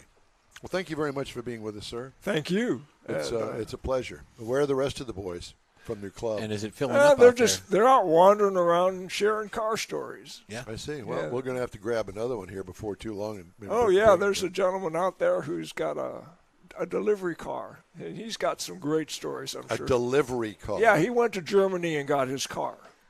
And he delivered it. To himself. Yeah. You got Yep. And then put it on a boat and sailed it home. it. Got All it. right. Yep. Well, thank you very much. All right. We appreciate you stopping Thanks. by. Thanks, Thank guys. you. You bet. Bye. We have the Sold Cars Roundup. Now, I know to some people it might not be all that exciting, but to me, it is because we have such a good time doing it. Yeah, so if you can play along and, at home. and Mr. Ainsley, you need to put your headset on and you can join in the fun. Okay? You know how the game is played? I do. You give me $20. Yeah, you can start. Yeah, exactly. So we're going to do Hemmings.com Sold Cars Roundup. That's the sold cars of the past week. Right now we have the 1978 Chevrolet Corvette. Now this was the first year of the fastback glass. I know because I had a 77. Now this is the two-tone paint job. It's not the Indy pace car version. It's got a silver top but a gray bottom, okay? It looks like it's got stock wheels on it. It does have louvers covering the rear glass. I think I would take those off, but, it's a sign of the times back then. Now, what do you think a 1978 Chevy Corvette would go for? I don't know the mileage, none of that stuff. I'm thinking 17. I'm thinking 14. Ding, ding, ding, ding, ding. 14,175. Oh, wow. What would you think? I was going to say 18. 18, yeah. 14,175. So don't ever say that you can't get into a Corvette. Let's go to a 1972 Chevrolet Blazer. A real two-door Blazer from 1972. There was basically a shortened truck that they put that capper on to enclose the passenger compartment. It had the front. It could have had front bench, but most of them that I'm familiar with had front buckets and a bench in the second row. No third row. What do you think something like that would sell, David? Sell for today? A 1972 Chevrolet Blazer. It is nothing spectacular. It looks like it's been, a resto mod kind of thing. 10 grand. 10 grand? 43. Jeff says 43. 43. Yeah, I was thinking like 38. How about 52.5? Oh, wow. 52.5. Yeah, there's that. I'm sorry, I was working at Richardson Chevrolet in 1970, and we made ready lots of those. That is not worth 52.5. Well, it is today. It's kind of like the Bronco, the 72 Bronco or one or the 69s. The build quality back then was for the birds. It was I terrible. agree. But I think it's the... And you shut the door, and it's hollow tin, and it's just cheap. But by now, they've been either restored better than they ever were, or they've been resto-modded. All right. Put your mind into really the 90s, but early 2000s. This is a 2006. Is this a dance-off or something? 2006 Pontiac GTO. Now, let me explain. Pontiac was about to go out of business. But they wanted to revive the GTO name. So what did they do? They went to the then sister of General Motors, Holden, in Australia, and said, you have a car that we can put a body on with basically a Corvette motor. And then they made this round, ugly-looking 2006 Pontiac GTO. Now, if you're listening to me and you have a 2006 Pontiac GTO, I did not mean to offend, but I'm sorry, it's not all that. And that was part of the problem. Because you'd think, okay, we'll bring back the GTO. It didn't look like a GTO. Not whatever. How much do you think a 2006 Pontiac GTO would be? I only drove one of them from the factory, and it rode great, independent rear suspension, had the Corvette motor in it, and actually had I think it was a 6-speed manual transmission. How much do you think that would go for today? $8 grand.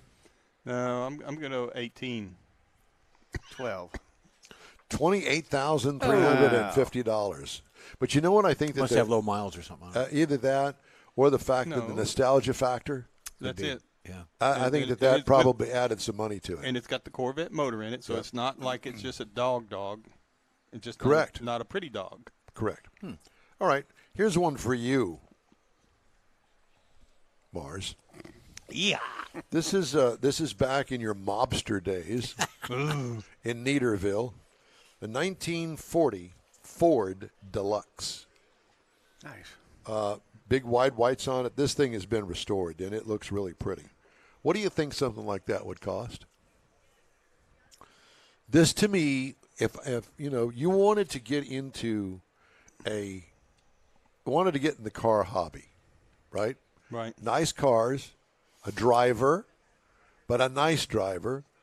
You could go probably on the Hot Rod Tour of Texas and not have to do too much to get it up to 60 miles an hour. That'd be my guess. I would assume it's got a flathead V8 in it. 1940, whatever. It's got the big long hood on it. Yep. Kind of pointy nose with the big tall grill.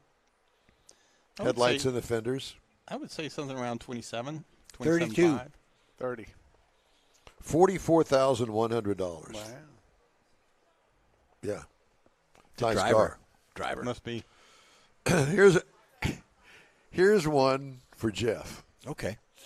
A 1975 Chevrolet Caprice Classic convertible in petty blue with a white interior. It's a convertible.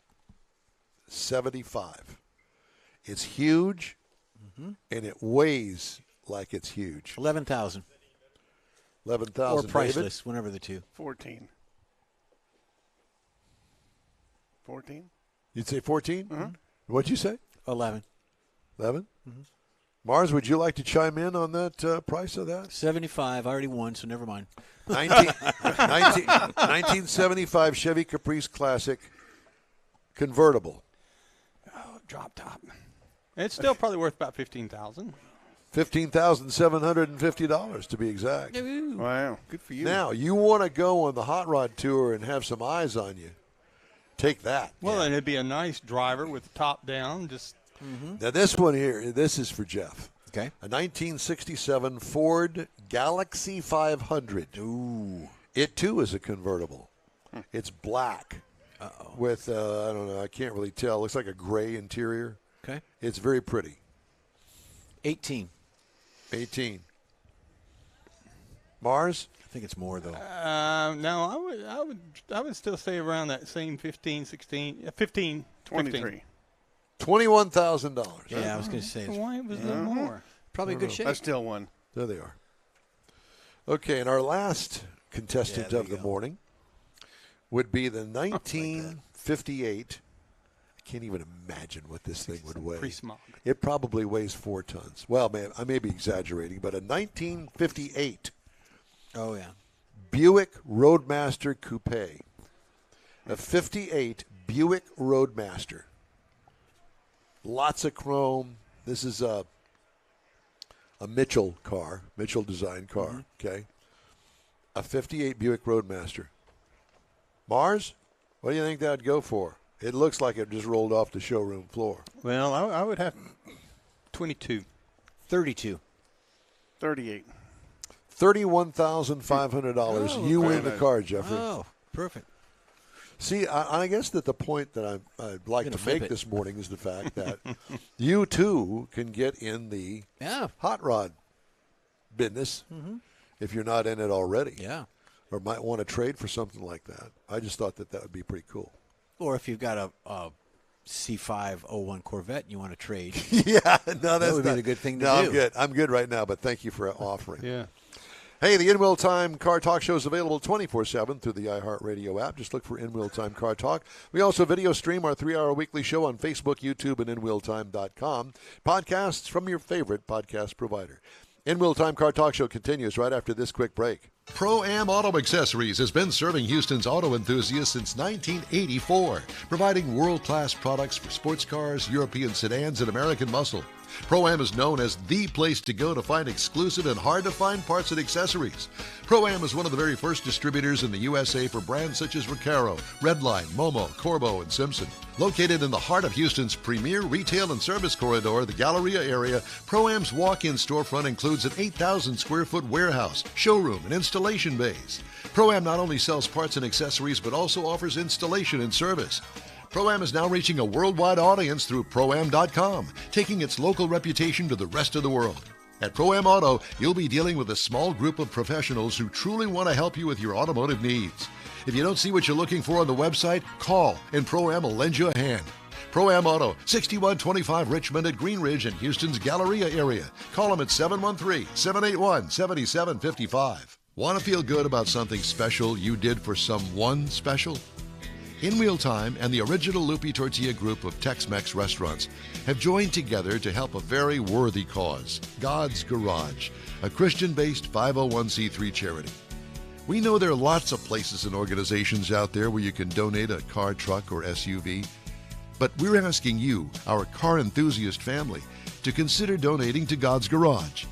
Visit godsgarage.org and learn about its mission, the women that have been helped, how each one is screened, and about their Restore You program. A car donation is an easy way to make a difference in the lives of others. God's Garage needs good operating vehicles, but will take all types in working and non-working condition. Make your heart and soul feel good by donating your gently used vehicle and help support single mothers, widows, and wives of deployed military at godsgarage.org.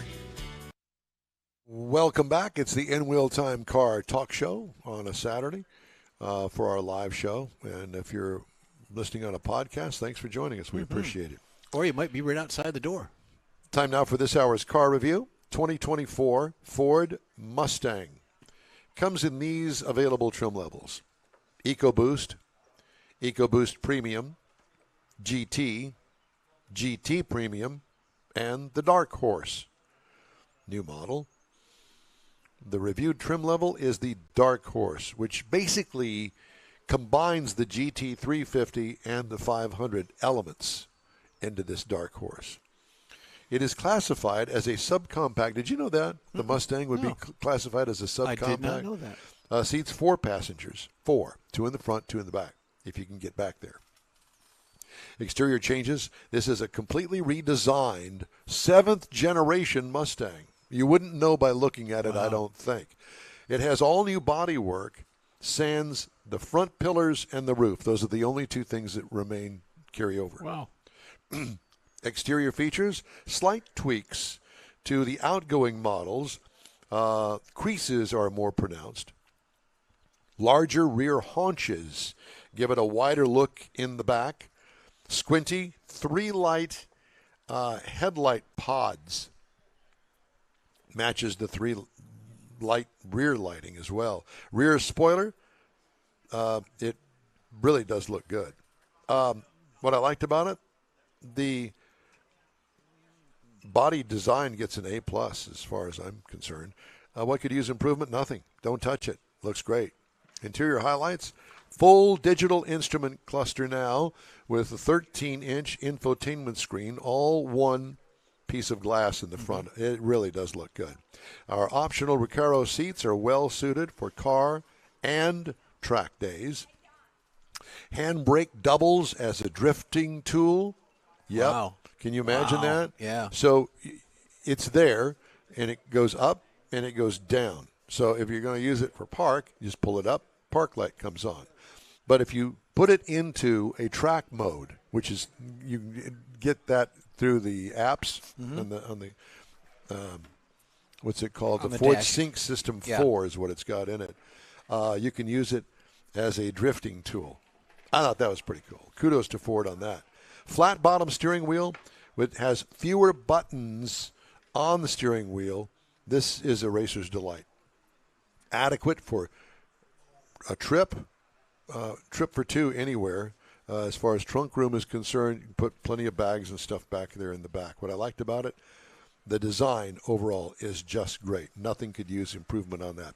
It has a 5-liter V8 engine, 500 horsepower, 418 pound-feet of torque, 6-speed manual transmission. And let me tell you something. That shifter was as smooth as glass. Yeah, I mean, you could just kind of la la la la la la la, but you could hit. It's kind of like a Pee Wee Herman thing, Yeah, la la la la la. But you could hit those gears so easily. It was really nice. Now, gas mileage, 500 horsepower and a gasoline-powered engine. 14 miles per gallon city, 22 on the highway for a combined of 17. Now, believe it or not, yours truly got 19.2 miles per gallon over 450.2 miles. What I liked about it, the power, I don't think anything could use improvement in that area. It is not a boosted engine. It's naturally aspirated, and boy, does it sound good. By the way, it's got that rumble. Two variations of the rumble. If you want it quiet, great. If you don't want it quiet, you got that too. Yep. You can also adjust it so if you want it to be loud for the neighbors at 3:30 in the morning, there's an adjustment for that. It'll stay loud for about 30 seconds, and then it quiets down. Well, where were we? We went out. I followed you somewhere in it, and it was kind of rumbly. And it was early morning. Yeah, it was pretty cool. Ride and handling. Well, what I liked about it is the track capability right off the showroom floor. This is a factory race car any way you look at it. The Monroney did not have pricing on it. This was I wouldn't say a pre-production model, but I don't think they'd put the price on it when they made it. Yeah, that's... Anyway, a base trim price estimated $60,000. Prices tested, well, the options list does include a gas guzzler tax. I don't know how much the gas guzzler tax is, but it's included in that. Wow. So you can just imagine. Now, if you just want to get into a Mustang four-banger, $30,920. But let's go back to the Dark Horse. Competitors to this vehicle in base size and price, comparable to the Dark Horse would be the Dodge Challenger. Now, I know that it's not in production anymore, but I'll bet you if you looked real hard, you could find a dealer that had some. There's $70,000. The Chevy Camaro ZL1, that too is out of production, $75,000. Or how about the Nissan Z? That would be for you, David. The Nismo version of that starts at $66,230. So that gives you an idea of the the Mustang, the Mustang Dark Horse. That was on the Chevrolet thought. But at any rate, it was a fun vehicle, and I appreciate Ford and Ken Peabody giving me a chance to drive it. So you said 70 years, or the 7th generation. Yep. So that would be like a Corvette. You're now the C8 in a Corvette. So that would be an M7. Think about it. Okay. Yeah. That's what my thought is. That's where I'm going with it. If you've got the bucks and you want to take it down to Motorsports Ranch and you want to do some track time, that's the car to Bring have. an extra set of tires. That's what I would suggest. Hey, it comes with really sticky Pirellis. I know. Yeah. And so it comes with race tires that are street legal on the car. Yeah. But be ready to open up that wallet because you're going to go through those pretty quick, I would guess. Yeah. I would think so. With the drifting capabilities and all the other stuff. Well, even if you didn't, they're just going to wear quicker because they're designed. Well, that's part of the Z-rated. Yeah, it's like NASCAR tires. They last for so many laps, and then you come in and change them. Yeah. Right. They're just doing business. That's the way it is. All right. If you'd like to get in touch with us, shoot us an email. The address here is info@inwheeltime.com. We're back after this quick break. Tailpipes and Tacos is back. Memorial Day weekend. It's been a while, but the popular Tailpipes and Tacos Cruise-In returns to the Loopy Tortilla Tex-Mex in Katy, Saturday, May 25th. Bring your hot rod, classic, or modern classic to compete for one of the famous chili pepper trophies and get a free breakfast taco. Just make a donation of any size to God's Garage and Loopy's will match it. You'll be helping single mothers who need a set of wheels. It's been a year in the making, so don't miss this Tailpipes and Tacos Cruise-In, Saturday, May 25th, 8 to 11 a.m. Donate what you want to God's Garage and grab a free Loopy Tortilla breakfast taco. Tailpipes and Tacos only happens at the Loopy Tortilla Tex-Mex in Katy on the West Grand Parkway at Kingsland Boulevard, just south of the Katy Freeway. It's car show season, and what better way to kick it off than a free taco and camaraderie at Tailpipes and Tacos. Memorial Day weekend, Saturday, May 25th, 8 to 11 a.m. The In Wheel Time Car Talk Show will be there too. Proceeds benefit God's Garage, weather permitting. You own a car you love. Well, why not let Gulf Coast Auto Shield protect it? Houstonian John Gray invites you to his state-of-the-art facility to introduce you to his specialist team of auto enthusiasts. We promise you'll be impressed. Whether you're looking to massage your original paint to a like-new appearance, apply a ceramic coating, install a paint protection film, nano-ceramic window tint, or new windshield protection called ExoShield, Gulf Coast Auto Shield is where Houston's car people go. Curbed your wheels? Instead of buying new, why not have them repaired? How about a professionally installed radar detector? Gulf Coast Auto Shield does that too. Get a peek inside the shop and look at the services offered by getting online and heading to gcautoshield.com. Better yet, stop by their facility at 11275 South Sam Houston Tollway, just south of the Southwest Freeway, and get a personal tour. Gulf Coast Auto Shield is your place to go for all things exterior. Call them today, 832-930-5655 or gcautoshield.com. This is the world's favorite place to go for podcasting, live streaming, and generally goofing around. It's the N-Wheel Time Car Talk Show, coming to you today from the Spring Car Social at Gulf Coast Auto Shield in Southwest Houston. Just ahead, another guest from today's sunny event, or soon-to-be sunny event. We're hoping, we're keeping our fingers crossed. We'll also have This Week in Auto History, get you caught up on the stories making headlines, too. Howdy. Along with Mike Out of This World Mars, we always need more. Jeff Zekin, our chief engineer, David Ainsley. All right, David. I'm Don Armstrong. I can't read that, but here. You want my headset? Mike. Here, just take mine. Read my writing. I can't even read my writing. So joining us now is Don and Darlene Gilly. They are one of the Porsche. Friends. Yes, cousins. Cousins. Cousins, yeah. And they've got a 911 Porsche out here that they're going to talk to us about. Okay, go ahead. No, I got to go get the How long you had a 911 Porsche? Since 2018. 2018. Is it your first one? No, it's my second one. Second one? Why? Always wanted one and finally bought one, and then What did you have before that? trucks. Trucks. Seriously? Seriously. You were so you're a Porsche guy. You know, I went to high school with a friend of mine that he started off with Bugs, Volkswagen Bugs, and then when he did well, he went and bought himself an older Porsche, all covered up in the garage. He drives it every now and then. Yeah. He says, "I just absolutely love that thing." Yeah. It's an air-cooled version. I don't know what it is, but it looks good. Silver. Is your car here today? It's here. Yes. Yeah. It's a 2019 Carrera GTS. Oh. Oh. It's does she know what a Carrera GTS is? I Sure do. she does. She does. Yeah. It's pretty and it's fast. Yeah, that's all right. you need to And know. pretty fast. Yeah, it is. So what possessed you to go after one of the top-of-the-line cars? Well, I had the base model to start with, and then wanted to upgrade. Yeah, Couldn't quite swing the GT3 or the Turbo S, so that's all right. went to the GTS. That's next. That's next. You heard it. Yeah. She You heard said it. So she's on your side, apparently. That's Yeah. always good to have. Yeah. So are you a Porsche-phile, too? I love Porsche. Do you? I do.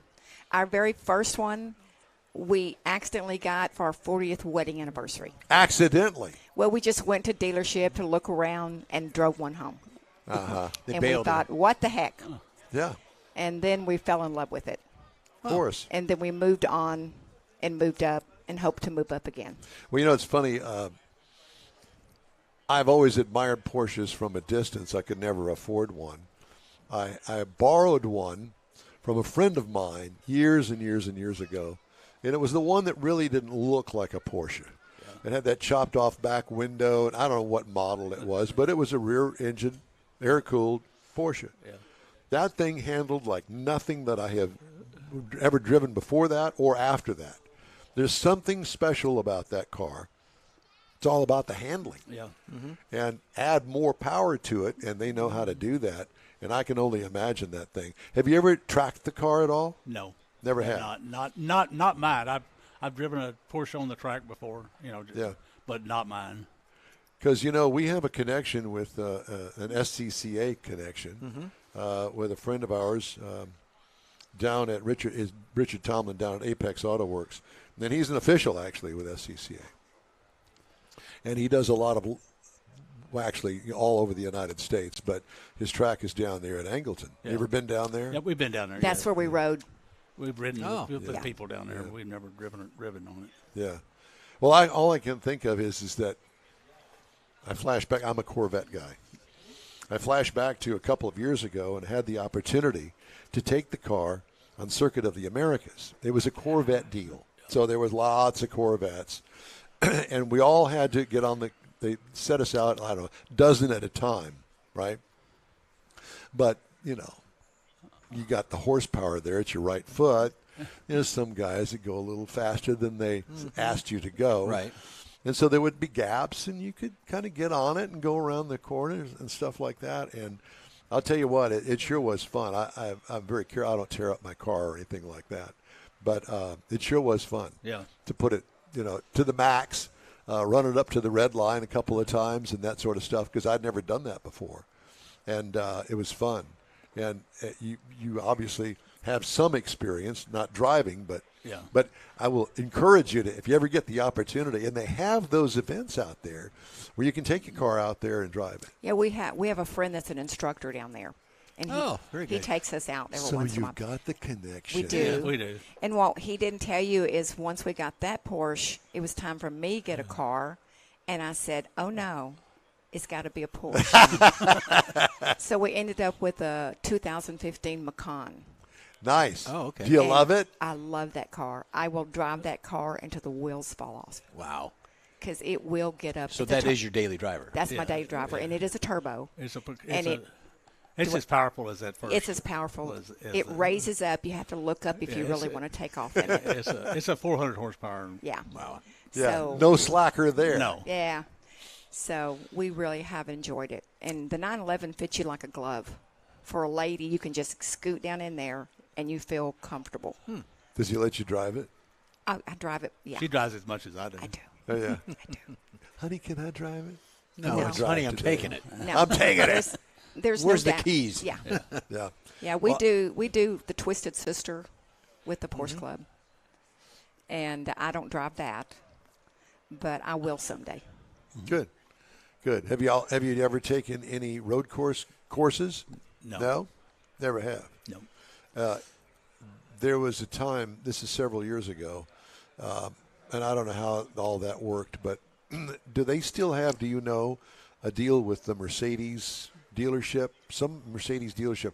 They had Mercedes cars there, and one of the instructors took me out in a Mercedes on that course, and to show me the lines going into the corners and coming out of the corners and all that sort of stuff. And it was truly fascinating that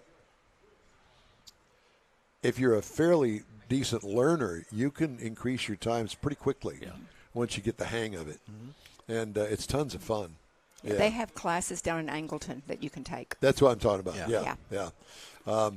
Well, I have read that, all of the reviews and all of the ratings of all of the new car manufacturers, at the top of the list of all of them is Porsche. Do you agree with that? I don't mean because I can't compare it to anything else because I've never owned anything else. Well, you've owned a pickup truck. Well, I've owned a pickup truck, yeah. But For price-wise, it's probably the most reasonable fast car. other than Corvette's, probably the more reasonable. I would like and- to have a Corvette. Yeah. Would you? Yeah. Well, I mean, I picked mine up that had it was a 2001 6-speed manual. This was 6-7 years ago, and it had 16,000 miles on it. And I paid $16,000 for it. Wow. And they're depending on the quality of the car today, you can still pick it up for about that. Yeah. And 350 horsepower, and I see them online all the time for sale. Yeah. We went to Vegas one year and went out on that track and rented cars all day long and drove each car to figure out which ones we liked. Yeah, Wow. we drove. And I still drove away with the Porsche, and the Corvette would have been the two out of all those cars. Yeah. We drove McLaren and Ferrari and I don't remember what else, but there was like 5 different cars. Well, drove for the that. money, you get a lot for the money. Yeah. Right. And the capability of the car, plus not only that, The aftermarket is huge. I mean, how far do you want to go? You want to put a power adder on it? Do you want to put wide tires on it? Do you want to put the different rear end? Whatever, it's all available. Yeah. Yeah, it's, a lot of the stuff is easy as bolt on, like exhaust and Yeah. and We change our own oil. yeah. Do you? Yeah, we do a lot of basic maintenance. We do it on. Yeah, why not? Do you do it yourself? I supervise. Honey, need a Coke? I do. No, here's your deal. Yeah, exactly. So Yeah. yeah, we have a lift, and we put it up there and Very nice. change oil. Yeah. So you live in the area here? No, we We live live in Texas City. Okay, well, that's close enough. It's Yeah. close enough. We live on the water. Gotcha. We like to fish. Texas City. Yeah. Well, they've got some crawfish going out here, I guess, pretty soon. I know. Yeah. Have you guys ever been to Woody's Waterfront Car Show down there? At San Leon? San Leon. Yeah. Yes. Yeah, we have. Because we do a broadcast from there. Oh, and I do you? think Yeah. we're going to be back there again this year. Yeah. And that's a great show. Well, it's just right down the street from you. Yeah. Yeah. Real close. Yeah. Yeah. And that's what it's all about down there. Yeah. Do you have a boat? Yeah, we do. What kind of boat you got? Just a 24-foot bay boat, fishing boat. Yeah? What kind of motors you got on it? You ain't Yeah. got a Porsche. No, it's actually got an Evinrude on An it. Evinrude. Okay. A two-stroke Evinrude. Oh, yeah. my God. Really? A two-stroke Evinrude? Two-stroke Evinrude. Do they make those They anymore? just quit making them. I was going to say. I Yeah, didn't think they're they're high-tech, well, yeah, pollution-free, Yeah. versions of what what they used to be. what they used to be. Those yeah. big smokers. Yeah, they're not Yeah. smoking I saw a anymore. few of those at the Automotive Show when we did Yeah. that. We had a few of them out there. Well, I mean, the motors. The motors, have yeah. become collector's items. Yeah. Oh yeah, the older ones. Yeah, Yep. yep. Yeah. Especially the smaller ones. Stan's got a Correct. couple at Hemi Hideout that he's got displayed, doesn't he? You talking about the John? Evinrude. John, I'm sorry. Yeah, Yeah. John. Yeah. Yes, he does. As a matter of fact. He's got a lot of things there. Yeah. Yeah. nothing- So you've been out there? Yeah, I've been there. Yeah. Yeah. Nothing better than going out and catching fish, cleaning up, and going to dinner in your Porsche. Oh. I totally agree. And I'm ready for the invite. ready to do Come that on. now. That's right. How fun. Well, it's great to talk to you guys. Thank you. And thank you for coming out and joining us. We appreciate it. We We'll appreciate take a look the at it invitation. here a little later. Yeah, this is amazing. Thank you for having us. You bet. Glad to. Yeah. And, if you need any detailed, Oh, he does our work. does he do all the work? Yeah, he How just- did you he just- find out about him? He just did our truck. Oh, he did? We researched him, and he's a number one. Yeah. And if you do your research and you keep coming back to that number one, it's well worth the drive. Yeah, it is. Yeah, it is. Very good. Besides, he's darn friendly. He is. He's a great guy. And Yeah. he fishes. Yes, There he you does. go. Well, I think, does he still have his boat? Yeah. Yeah. Yeah. There you go. Yeah. So it's boats, Porsches. Yeah. That's the way to love go. it. All the way. Yeah. And fishing. Anybody ever tell you look like Jim Neighbors? No. Well, you've got his smile. He's got Yeah. a sweet smile. He does. He does. I don't know if I'd call it sweet, but he's got a friendly smile. We appreciate that. Well, thank you all very Thank much. you We very much. appreciate you. Yep. Appreciate it. All right. Time now for. I don't know Well, what we're Mars time was for. Mars was going to do the I auto know. history. Where is he? Here and he's he's coming. also going to do the events calendar. I don't even know where to Where put am I all this. plugging Mars. in at? Yeah, you I got gotta load something up here. Mars, you got a lot to do, buddy. What are you going to do? Which one's first? Well, if you need to get ready, let's do the events, and that way you can get ready for this week in auto history. Well, I can do it right now. We're good for now. I'll let you guys hash that out. All right. Well, we're going to talk about the events calendar. Of course, today, May the 18th, we're here at Gulf Coast Auto Shield at 11275 South Sam Houston Parkway. Now, tomorrow, May the 19th, CNZ Performance Dyno Night with Car Across Texas. Now, this is out at 17515 Huffmeister Road in Cypress. And it's front wheel and rear wheel drive for a pull starting at 4 p.m. It's 125. All wheel drive is 125. Probably need to make some reservations because there's a limited amount of cars that can do this to make. So if you ever wanted to put your car on a dyno, here's you an opportunity. There now, you go. This is tomorrow. Now, next Saturday, May the 25th, Tailpipes and Tacos, 8 to 11 a.m. Central Time. Loopy Tortilla, 703 West Grand Parkway, South Katy, Texas. We're going to be there live. There's going to be trophies. There's going to be breakfast tacos, breakfast beverages. All breakfast donations go to God's Garage, and it will be matched by Loopy Tortilla. That's so right. That's right. It's all for a good cause. Yep. Now, the June the 1st, 20th annual Wild Horse Mustang and All Ford Show rain date. Now, this event got rained out earlier in the year. Right. Registration, 8 a.m. Central Time, awards at 2:30. Dash plaques, T-shirts, silent auction, door prizes, 50/50 pop music, food, vendors, and more. This is going to be at Silsbee Ford. Get you one at Get you Silsbee some of that. Ford. 1211 US 96 North in Silsbee, Texas. Silsbee Ford, get you one. Yeah, that's right. It says right there. And June the 7th through the 9th, 49th Lone Star Street Rod Association State Run in Granbury, Texas. Now, this is lssra.org for more information. This is a very fun event that we go up to Granbury for. Love it. Have a big time. Next year is going to be their 50th, and they are already making plans for the 50th anniversary. Yeah, yeah. So It's it going to be fun. ought to It's be gonna a big time. blast. So check Can't it wait. out. Can't wait. All right. You're going to do your Do this week in auto history. got you ready, We got buddy. time. Got you ready. Well, I don't know about time, but we got you ready. Well, I think we got time. We got time. Time. Just do It's it. on my side. Do it. This week in auto history, the new Ford Mustang or Probe. It was actually going to be called the Mustang till Ford. Somebody got the idea that that wouldn't be too good after the buying public said no, we don't like it. Don't like it. So they ended up making it the Ford Probe. Now, it came with a 2.2-liter Mazda four-cylinder engine, and when it first debuted, it was real high demand. It was a really popular car for a while. Some people were actually paid higher than MSRP for this vehicle early on, but the last Probe rolled off the assembly line in June 20th, 1997. Then, also this week, May the 13th, 1986, the Jeep Wrangler goes on sale. Now, it may sound kind of strange, but prior to Chrysler buying the Jeep from AMC in 1987, it was a Jeep, but it was called a YJ, CJ. They had a lot of different names for it, but it was not called the Wrangler until Chrysler bought it and then produced it out and renamed it with the Wrangler. I'll be darned. So they've sold more than 100,000 Wranglers per year since 2011 and more than 200,000 since 2018. A year, vehicles sold. Majority of those are now four-doors. I think it's almost 75% now.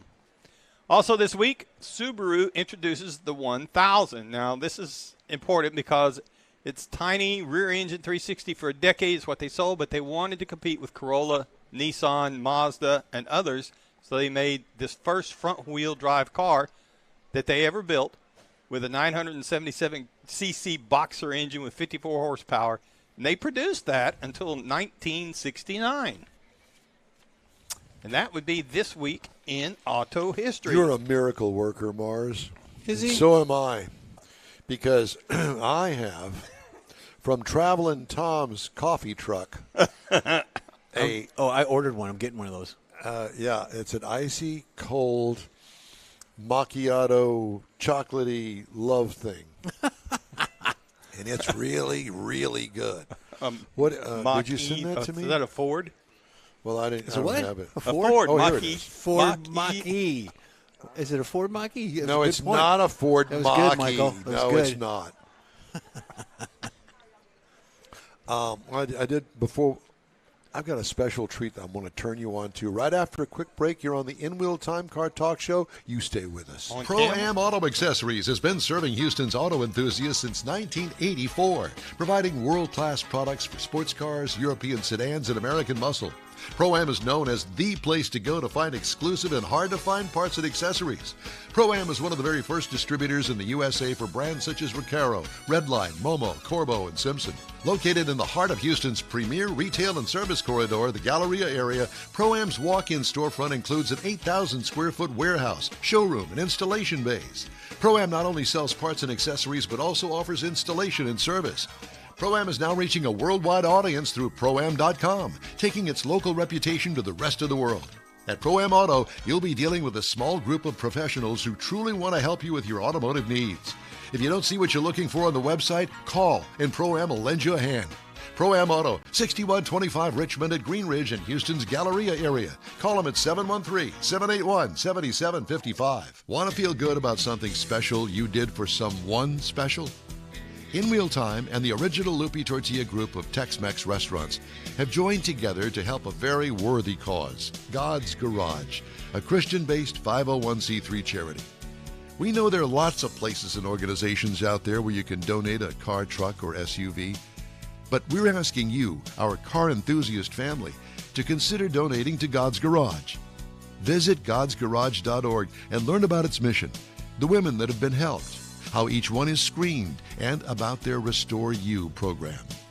A car donation is an easy way to make a difference in the lives of others. God's Garage needs good operating vehicles, but will take all types in working and non-working condition. Make your heart and soul feel good by donating your gently used vehicle and help support single mothers, widows, and wives of deployed military at godsgarage.org. Welcome back to the In Wheel Time Car Talk Show. I want to remind you that our show is available 24/7 through the iHeartRadio app. Just look for In Wheel Time Car Talk. We also video stream on Facebook, YouTube, and InWheelTime.com. And podcasts are available from your favorite podcast provider. Got to give a little plug here to, are you ready? You ready to write this down? Yep. OutTheMudCrawfish.com. Okay. OutTheMudCrawfish.com. They have crawfish, crab legs, shrimp, and blue crab. They are here. They are catering this event. And I was told that the phone number that they've got on the side of their truck is a Louisiana number. Mars, number? you I think 318. Well, you would know because you're closer to it than we are. Yeah. You go over there often? You ever stretch your legs? Stretch your legs east? I used to go over there quite often. I'll bet you did back in the day. Back in the day. What did you do over there, Mars? They had a place over there just across the river, the Spain River, called the Texas Pelican. Oh, I've heard of and that. in Louisiana at the time. He calls it Louisiana. Yeah. It was Texas went to a 21 for drinking age. Well, over there it was still 18. Ah. And they had this revolving band stage. So one band was playing. The band that was coming on would be playing the same song, and it would revolve. Yeah. Saw both of the Winter Brothers over there. Saw the New Orleans happens. Edgar and Johnny both were over there. Saw all kinds of people over there. Yeah, Pelican is good with hollandaise sauce. It was. Pelican? I don't think so. I do you have dress them up, but you can't take I've got my anywhere. Traveling Tom's coffee truck. We already did that Mach-E. plug. No, I've got mine though. You've already got yours. I got mine. Okay, It's good. Traveling Tom's coffee truck. Very nice woman I'm out gonna be there. And jittery she all knows how day. to make a good little iced coffee there. Yeah, it's gonna be jittery all day. Tech Force Foundation is soliciting feedback from new technicians in high school and post-secondary students enrolled in automotive training programs for its inaugural Techs Talk survey. Nonprofit foundation which works with students and professional technicians as they further their careers wants to glean, I like that word, glean insights and perspectives from aspiring technician students and working technicians in their first 2 years of employment. Interesting.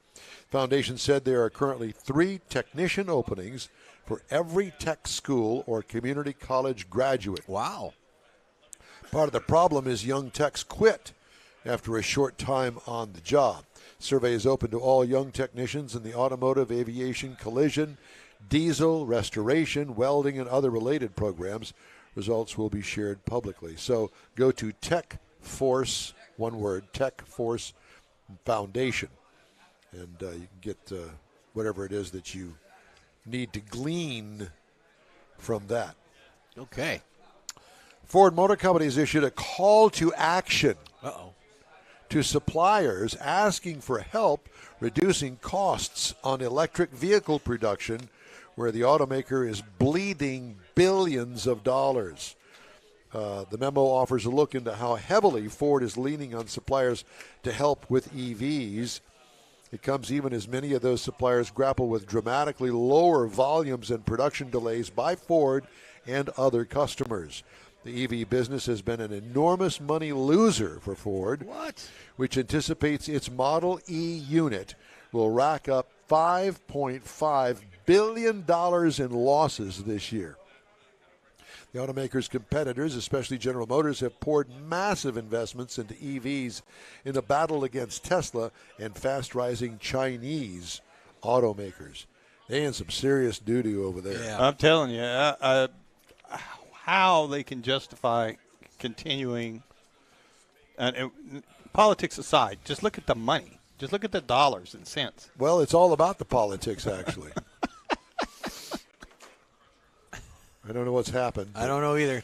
Too many of them traveling Tom Mach-E's. Mach-E's, apparently problem so. over there. He's Mach-E'd out. He's Mach-E'd out. Serene is on the floor He over just there. fell out over there. U.S. safety regulators investigating Alphabet-owned Waymo Uh-oh. after reports that its autonomous driving systems led to collisions or violated traffic laws. NHTSA said it received 22 reports of incidents where vehicles equipped with Waymo's fifth-generation autonomous driving systems were either involved in crashes with stationary or semi-stationary objects, collided with parked cars, or generally violated traffic safety laws. Initial evaluation confirmed Waymo's autonomous driving system was either engaged during each incident or disengaged moments before the incident, according to NHTSA. These stories from Automotive News. So don't get in a Waymo car. No. All that stuff is, they pushed it too fast, too soon. They did it way more. Waymo. They did it way way more more than they should have. Yeah, exactly. Mars. Waymo. Way more than they should have. Yeah, way more fast. All right. Stop it. Coming up in the next hour, we have nothing.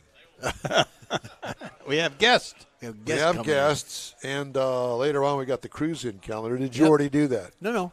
You haven't done it? I got the cruise all ready Well, to go. I did want to mention to everybody that next weekend, as our commercial says, is Tailpipes and Tacos at the Lupi Tortilla Tex-Mex in Katy. It's a 3-hour little cruise-in gig, and we invite you to stop by, say hello to us. Who knows? We might pick you to be a guest on our show. We might pick you. We might pick other on than you. picking our nose. Yeah. So we're going to do it even if it snows. We're going to do it. There's I think there's about a 90% chance of no snow. Okay. And we're going to be there. According to the weatherman, it's supposed to be nice this week, so we need to dry out and get all cleaned up and looking good. And so get some of next these Saturday, mark it on your Porsche calendar. folks out here, too. There's a lot of Porsche folks out here. They're all stopping by. They're having some breakfast tacos and coffee. Porsche people and they're getting ready for their crawfish. Crawdad. Mud bugs. I don't do mud bugs. No, you? I don't either. No, sir, I don't. That's an awful lot of work for a little. I know. You piece get a of little meat. bit of meat, and then you got to put on a little tiny bun with a little piece of lettuce on it. Well, I was thinking more. I like mine with crackers. Do you? Yeah. Not. Saltines or no. you use your sardines with saltines. No, he likes those little bitty round crackers, so he can kind of put Ritz. a little bit. The No, Ritz. those clam crackers. Clam crackers, yeah. Oh, yeah. Clam. Oyster crackers. Oyster crackers. There you That's go. what I'm talking Oyster, about, clam, whatever. Hey, we'd love to hear from you. Shoot us an email. The address is info@inwheeltime.com. Time now for a quick break. You're on the In Wheel Time Car Talk Show, streaming and podcasting around the planet. Look for us from your favorite provider. Tailpipes and Tacos is back. Memorial Day weekend. It's been a while, but the popular Tailpipes and Tacos Cruise-In returns to the Lupi Tortilla Tex-Mex in Katy, Saturday, May 25th. Bring your hot rod, classic, or modern classic to compete for one of the famous chili pepper trophies and get a free breakfast taco. Just make a donation of any size to God's Garage and Lupi's will match it. You'll be helping single mothers who need a set of wheels. It's been a year in the making, so don't miss this Tailpipes and Tacos Cruise-In, Saturday, May 25th, 8 to 11 a.m. Donate what you want to God's Garage and grab a free Lupi Tortilla breakfast taco. Tailpipes and Tacos only happens at the Lupi Tortilla Tex-Mex in Katy on the West Grand Parkway at Kingsland Boulevard, just south of the Katy Freeway. It's car show season, and what better way to kick it off than a free taco and camaraderie at Tailpipes and Tacos. Memorial Day weekend, Saturday, May 25th, 8 to 11 a.m. The In Wheel Time Car Talk Show will be there too. Proceeds benefit God's Garage, weather permitting. You own a car you love. Well, why not let Gulf Coast Auto Shield protect it? Houstonian John Gray invites you to his state-of-the-art facility to introduce you to his specialist team of auto enthusiasts. We promise you'll be impressed. Whether you're looking to massage your original paint to a like-new appearance, apply a ceramic coating, install a paint protection film, nano-ceramic window tint, or new windshield protection called ExoShield, Gulf Coast Auto Shield is where Houston's car people go. Curbed your wheels? Instead of buying new, why not have them repaired? How about a professionally installed radar detector? Gulf Coast Auto Shield does that too. Get a peek inside the shop and look at the services offered by getting online and heading to gcautoshield.com. Better yet, stop by their facility at 11275 South Sam Houston Tollway, just south of the Southwest Freeway, and get a personal tour. Gulf Coast Auto Shield is your place to go for all things exterior.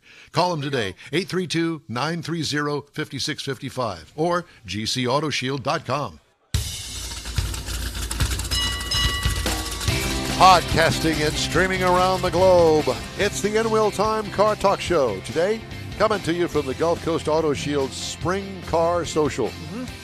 Got another guest from today's big cruise in featuring Porsche. And a little later in this segment, Jeff has a special report about what your car says about you behind your back. Yeah. When they're all gathered in the parking lot, you're not there, they talk about you. I'm sure they do. Especially you and me. I know. It's just ahead in this segment of the In Wheel Time Car Talk Show. Howdy. Along with Mike Out of This World Mars, we always need more Jeff Zekin. And our fabulous IT manager and director of all things electrical, David Ainsley. And evil. I'm Don Armstrong. Thanks so much for joining us for our live Saturday broadcast here from Gulf Coast Auto Shield. And I have to tell you that if you're interested in coming out, please come on out. They're going to be here a few hours after we leave, but it's a great event. Gulf Coast Auto Shield is on the West Sam Houston Parkway. We'll call it South the side. Yes, but I think that it doesn't switch over to the South Sam Houston Tollway till 98. So this would be the West Sam Houston Parkway. And you take the first exit after 59. Yeah. Going southbound. Which on is the West Belford. Belt. Is that Belford? Southbound and down. And then we're right on the right-hand side. It's a big warehouse office complex thing. Yeah, there's a lot of them that look the same, so it's kind of down towards the end. Yeah, Yeah. and if you Right, pass it, you get to airport, you're just going to have to go back around underneath the freeway and go back around. You'll find us. You'll We're find it. here. We're here. You know, our truck's sitting out front. Yep. Watch for our truck. Don't steal it, please. No, They just throw the wheels off it. You got stuff in it. And we got all the stuff out. It's in here. Yeah. But we need to we're put the some stuff. stuff in it. Well, part of it anyway. We're the stuff. Yeah. Good luck at getting it all out of here because the parking lot back here in the back is full. I see that. Kind of a hidden cruise in today. Yeah. Well, it's full of Porsche, and then the mud bug guy is around here on the side, Yep. The mud bug guy. and then the coffee guy is around to the other side. That's the coffee girl. Oh, the coffee girl. That's the coffee girl that is running Travelin' Tom's coffee truck. Oh, She's very nice and very good at what she does. Should be traveling Tammy. Nope, we're not using Tom? that. No, we're not using that word. Oh, okay, sorry. Now the mud bug guy, the name of his business is Out the Mud. Not out of the mud, but out the mud. Yeah, you got to shorten that it could up. be Out, kind of a out Louisiana the mud thing. crawfish.com. Yeah. He has crawfish, crab legs, blue crab, and shrimp, and they ship nationwide. Wow. They cater out the mud crawfish. Yeah, we got some crawfish farms over near me, Yeah. right there off Interstate 10. Well, I heard there's been a shortage this year. Is that true? We haven't had any problem getting them. So when you farm crawfish, do they have like little saddles on? You got little got to corral them into the pen and all that? Well, they kind of corral them into. They got the dikes with the water, so they actually use scuba gear to go in and get them I got you. because they're under the water. Oh, okay. Making sure. Scuba gear. Yeah. Have you ever seen? I don't think so. You know, there are some things that we know nothing about and are proud to say we know nothing about. They do have traps for them, though. They do put out traps for Is them. that what it is? Yeah. I think Kind of like crab traps. They put them out. The crawdad Bait gets 'em. in there, can't get it out. I thought it was like a big dipping net, and they just kind of shoveled them in. No, that's what you do in the ditch whenever you run out. You go out to the ditch. In the ditch, we used to just take a stick and poke at them, and they. Oh, we get a piece of bacon and a string and lure them out of the hole. Why? Because they were down But in the what water. did you do with them after you got them out? He was marinating them. Exactly. Well, back then we would use it for fish bait, but that's before we figured out you could eat them. Yeah, you know, Oklahoma, they don't get big enough just to eat. don't recall in my day here in Houston, Texas, back in the day, crawfish being eaten by people that I And knew. who was the first person who says, I'm going to eat that? It's like a little mini lobster. I guess. Lobster No, bites. It is not a mini lobster. bites. I don't know. Anyway. Well, But they're here. As Have you, you can, ever- as you can tell behind us here, the Car Social is socializing. That And wasn't the things are- gentleman that's doing the crawfish, is he? That was just taking. There he is, Yeah, right there he there. is. It's out the mud. Out the mud. Well, he was taking a video. You know, Here we we're- need you to come over here and talk to us a minute. Yeah. Because all of us car guys, well, not all of us, right. not me, but there are a lot of car people that really like that crawfish. You got a crawfish stuck to your arm. Careful. What is your name? Greetings, testing. Can you all hear me? Yeah, Thank y'all for having me. My name is Stanley Afford. Stanley. Yeah, I'm the owner of Out the Mud Crawfish and Catering here in Houston, Texas.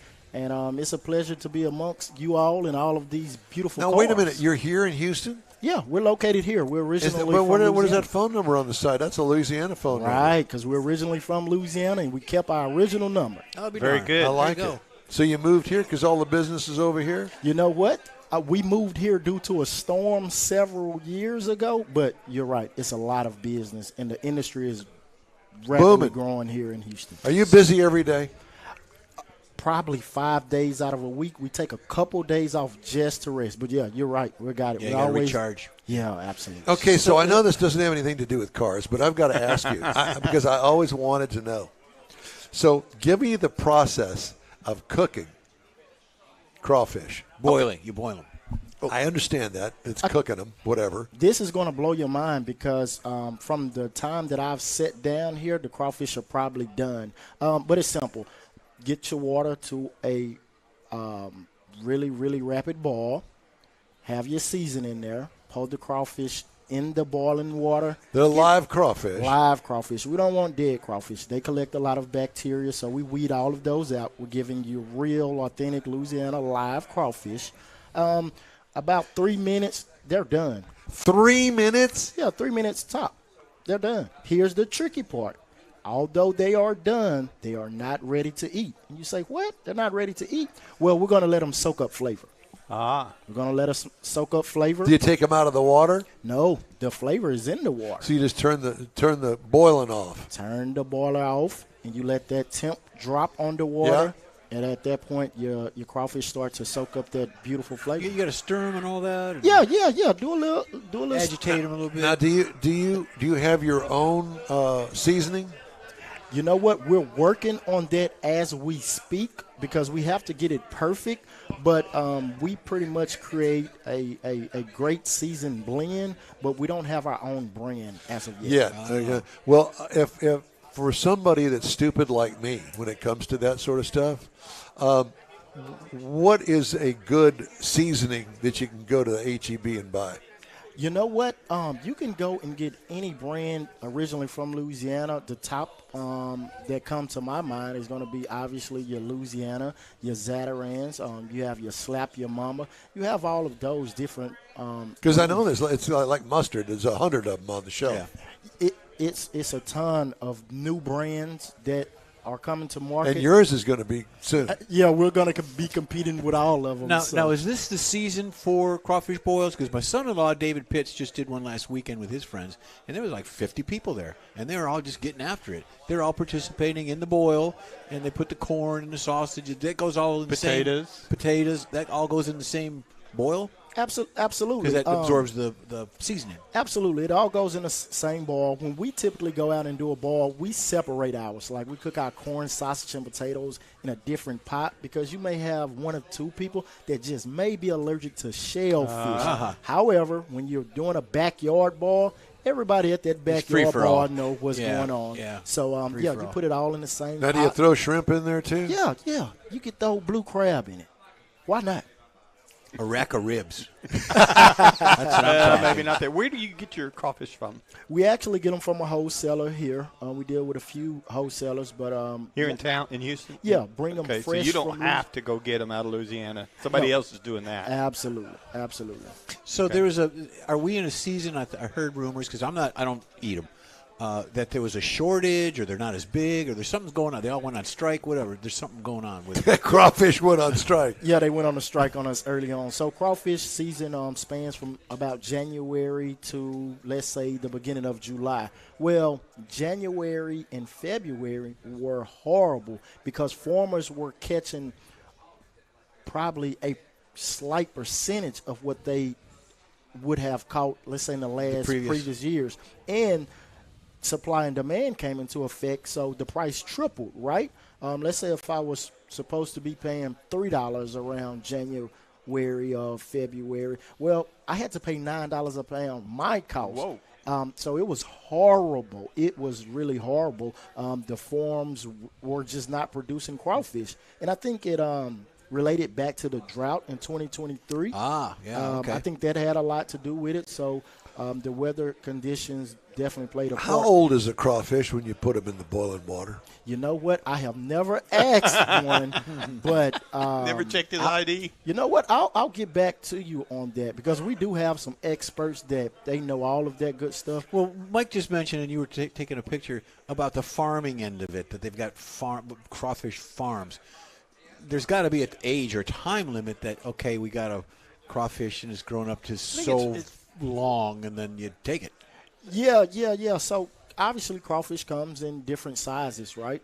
And the farmers, I'm assuming that they start to actually, I guess, fish their ponds when they do their test traps, and they look at them and say, okay, we're about good timing. This is a good size, because if they're too small, there's nothing that you can do with that crawfish. In fact, during the season, right, let's say around January and February, what happens is that small crawfish actually goes through a molting stage where it actually sheds that shell to get larger and to get bigger. So that's kind of how the season goes. They do start out small at the beginning of the season, but to grow, they actually have to take off a layer of Yeah, shell. that's what I'm So talking you got about. crawfish, and then you got our shrimp. I guess are the same family category, bigger, smaller, and then you got prawns.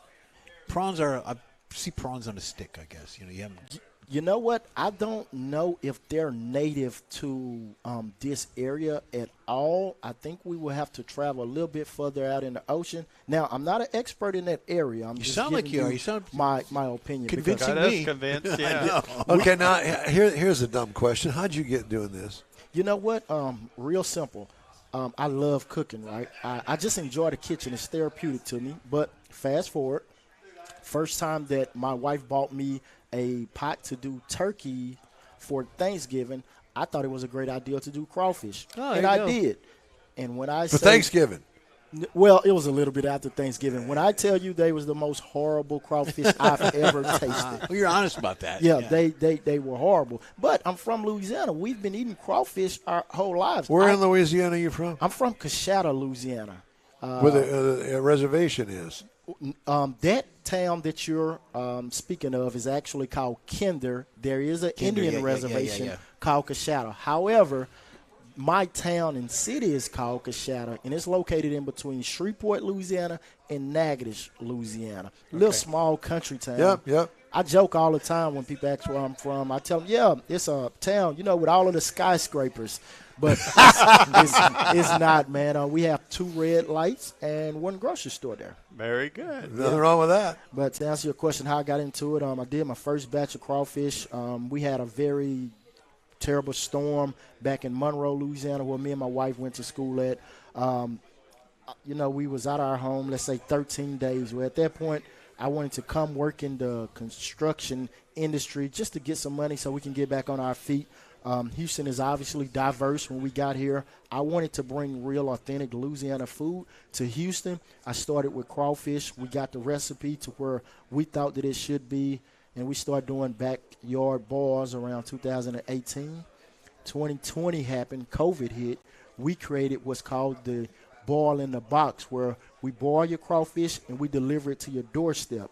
It was amazing because everybody was locked in their homes. Yeah. We said, hey, we'll bring crawfish to you. Wow. And we gained a lot of popularity for that. Now we kind of do a lot of companies here and there. Sure. And now Well, we're here Gulf with you Coast. guys. There you yeah, go. yeah. So you said you wanted to bring authentic crawfish, Louisiana crawfish, to Houston. Absolutely. How many other people claim that they're the authentic here in Houston? Obviously, you got to have a saturated market. I mean, you got to weed some, go through the minutia of getting in there. Yeah, you know what? I actually take my hats off to a lot of people that are doing crawfish here because I think there are some good crawfish, vendors here. However, I say this humbly, but I say it genuinely and seriously. We're the best crawfish company in the Out state the of Texas. Out the mud. Out the mud crawfish, absolutely. Where'd that name come from? If you take a look at out the mud, when we use that term, we kind of use it socially and culturally when we're saying this person used less resources to get to where they were, to where they are. They simply did more with less. Well, that's the story of my life. I come from a small country town. My mom had a certain economical background. My father passed when I was 3. But we weathered the storm through life, and out the mud, we feel like we got it out the mud. Mm-hmm. Now, what's unique about that, do you know where crawfish come from? The mud. Out the mud. We know. So when you put that together, I think it's the perfect summary absolutely. of our company, our lifestyle, and we love that brand. Absolutely. We've never had a mud bug expert on this show. I know. You are the first, and we'll always have you. Yeah. I tell you what, man, and once you all wrap up, I'm going to spend some time with you all because I have several questions about Porsches and cars and vehicles and all of that good stuff. You got the coolest you got the mud bug. Yeah. You got the mud bug vehicle out there. I like to think that it's pretty cool myself. Yeah. I agree with that. All these people that are coming to visit you are the experts on the Porsche because they're all the Porsche people. That's cool. That's Yeah. cool. Well, Yeah, man, absolutely. listen, I really appreciate it. You know what? This is my first time being on a podcast. Okay. Really? Yeah, and I'm going to have to post it and Yeah, you will. follow You will. you guys because I really appreciate it. There you go. In wheel time, I really appreciate this opportunity. Stanley, it was a pleasure, man. And if you're hungry for some, come on down here or contact Stanley. He'll bring it to your door. Stanley Halford, outthemudcrawfish.com. We deliver to your doorstep. If you're listening and you're outside of the Houston area, we ship overnight to your doorstep. Absolutely. Beautiful. We're loving it. Stanley, love it. thank you. Appreciate all. you. Thank man. you. Thank you, sir. We're going to take a quick break. In Will Time Talk Show is available 24/7 through the iHeartRadio app. Just look for In Will Time Car Talk. And a new daily podcast is available from your favorite podcast provider. It's We the also Traveling Tom's kicking video in. stream our 3-hour weekly show on Facebook, YouTube, and InWillTime.com. In Will Time Car Talk Show continues right after this quick break. Pro-Am Auto Accessories has been serving Houston's auto enthusiasts since 1984, providing world-class products for sports cars, European sedans, and American muscle. Pro-Am is known as the place to go to find exclusive and hard-to-find parts and accessories. Pro-Am is one of the very first distributors in the USA for brands such as Recaro, Redline, Momo, Corbo, and Simpson. Located in the heart of Houston's premier retail and service corridor, the Galleria area, Pro-Am's walk-in storefront includes an 8,000-square-foot warehouse, showroom, and installation bays. Pro-Am not only sells parts and accessories, but also offers installation and service.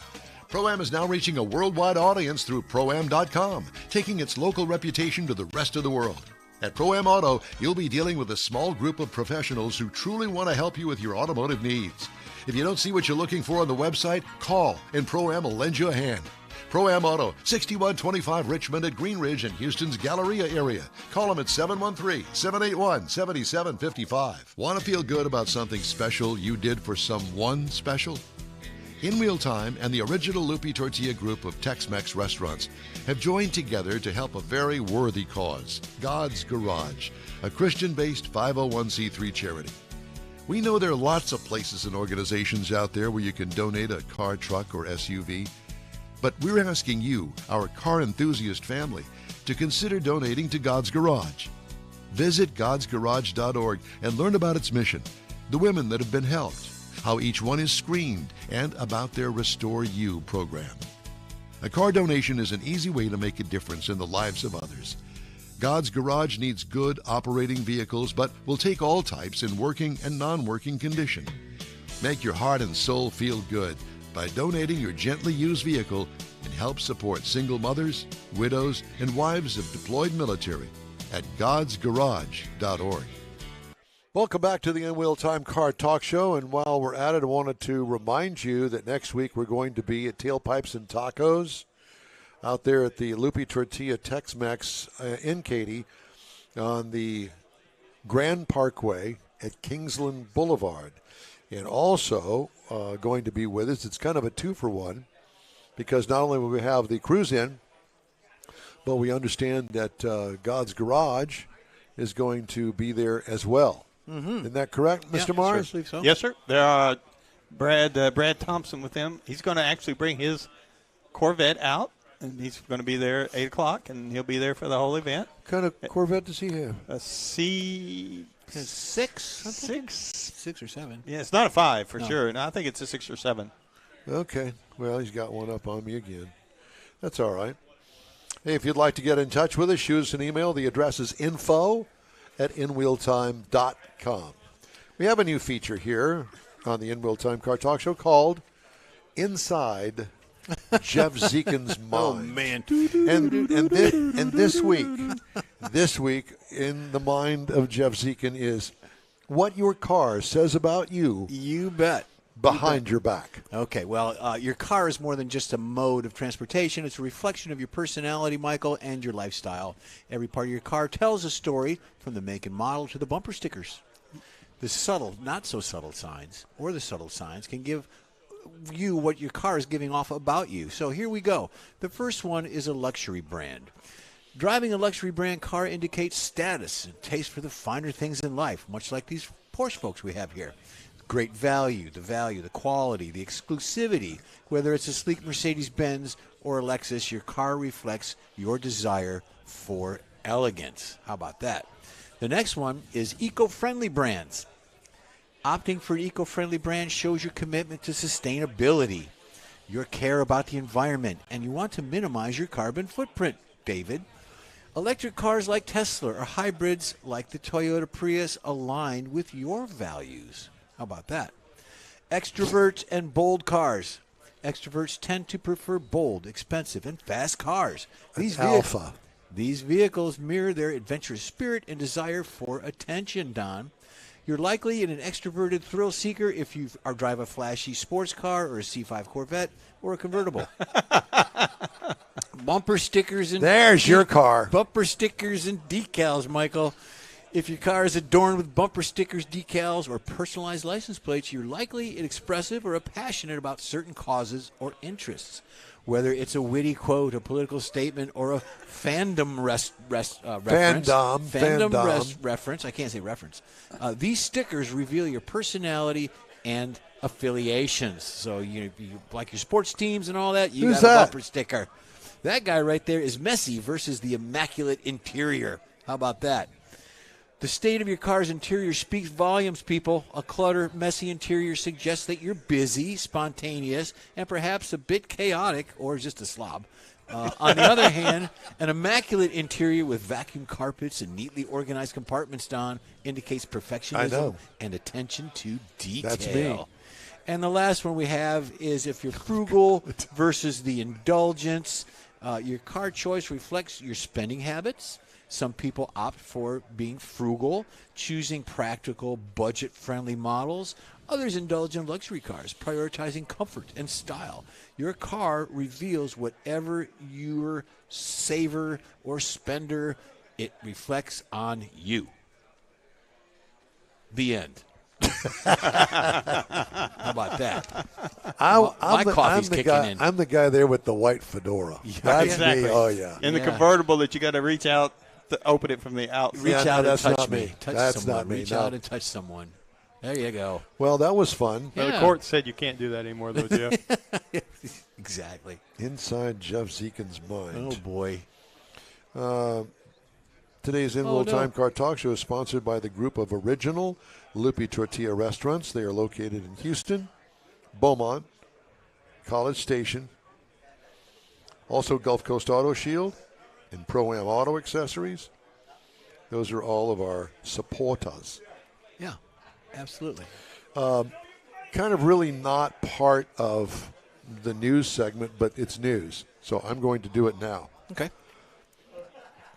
As the incidents and investigations and problems have piled up with autonomous vehicles and automated driving systems, experts say the industry has squandered trust with consumers and regulators at a time the technology stands on the cusp of wider commercialization.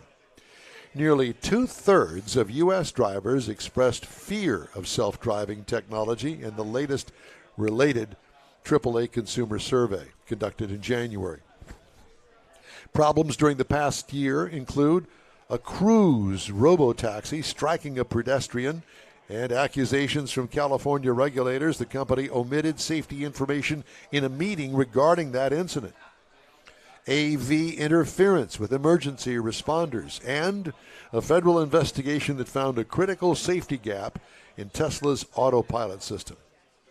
Trust may be further strained by new federal probes disclosed this week into collisions involving Zoox and Waymo vehicles. What's a Zook? I don't know. Zoox. Z-O-O-X. Is it like a suit? A Zook suit? No, that's a Zoot suit. But it's That's way a more Zoot information. suit. This is a Zoox. I would imagine it's some sort of a automated car that will take you from point A to point B. And lucky if you don't wind up at a crash. Some engineer, designer, fabricator, that's what they come up with. 8 automakers misled customers about giving their vehicle location data to police without a warrant or court order, according to lawmakers. This is great. Toyota, Nissan, Subaru, Volkswagen, BMW, Mazda, Mercedes-Benz, and Kia told lawmakers in response to an inquiry that they would provide data to police and other government agencies when subpoenaed, a departure from a prior pledge. General Motors is facing a federal lawsuit seeking class action status that said it shared connected car data, unbeknownst to drivers, with a data broker called LexisNexis Risk Solutions. The suit alleges LexisNexis shared the data, including information about speeding and abrupt driver maneuvers with insurers, which use the information to raise rates. What a bunch of jerkwads. I know. In 2014, the 8 automakers signed on to the Consumer Privacy Protection Principles, a set of voluntary standards. One of the provisions says requests or demands from government entities for location data must be in the form of a warrant or court order. Well, how'd that work out? Not too well. No. All right. I'll see the other stories for the end of the show. You know, the biggest problem with that story, though, the biggest problem with that is they don't know why you're making those maneuvers or having those kind of reactions. Whether, you know, this morning out on the highway, coming out of Were you driving? Yes. Well, all bets are off if that's yeah, the but case. there was a possum ran out in the road. Now, I didn't want to run over the possum. Create No a one does. major mess. No, and then you Yeah, gotta but cook I it. had to swerve to get around him. And so, according to that thing, they could have turned it in. My insurance company could have said, you made a weird Drastic, emergency. yeah. That's right. And it's got little black patches over its eyes. And Well, so then they need to subpoena the possum and get him in the court. To prove Put that him he up on the ran stand. out at Yeah, there you 5 go. o'clock in the morning. There He was you out go. in the middle of the highway. Yeah. Mars, you know, if I were your insurance agent, I would just go ahead and raise your rates just because you told that story. Well, that wouldn't surprise me none. Well, if it's a possum or a squirrel, there's different rates. That's Yeah, it. That's because different exactly right. sizes. And raccoons. Yeah, raccoons, yeah. Hey, the In-Will Time Car Talk Show. Time now for Take a Break, and we'll be right back after these words. Tailpipes and Tacos is back. Memorial Day weekend. It's been a while, but the popular Tailpipes and Tacos Cruise In returns to the Lupi Tortilla Tex-Mex in Katy, Saturday, May 25th. Bring your hot rod, classic, or mod garage, and Loopy's will match it. You'll be helping single mothers who need a set of wheels. It's been a year in the making, so don't miss this Tailpipes and Tacos Cruise-In, Saturday, May 25th, 8 to 11 a.m. Donate what you want to God's Garage and grab a free Loopy Tortilla breakfast taco. Tailpipes and Tacos only happens at the Loopy Tortilla Tex-Mex in Katy on the West Grand Parkway at Kingsland Boulevard, just south of the Katy Freeway.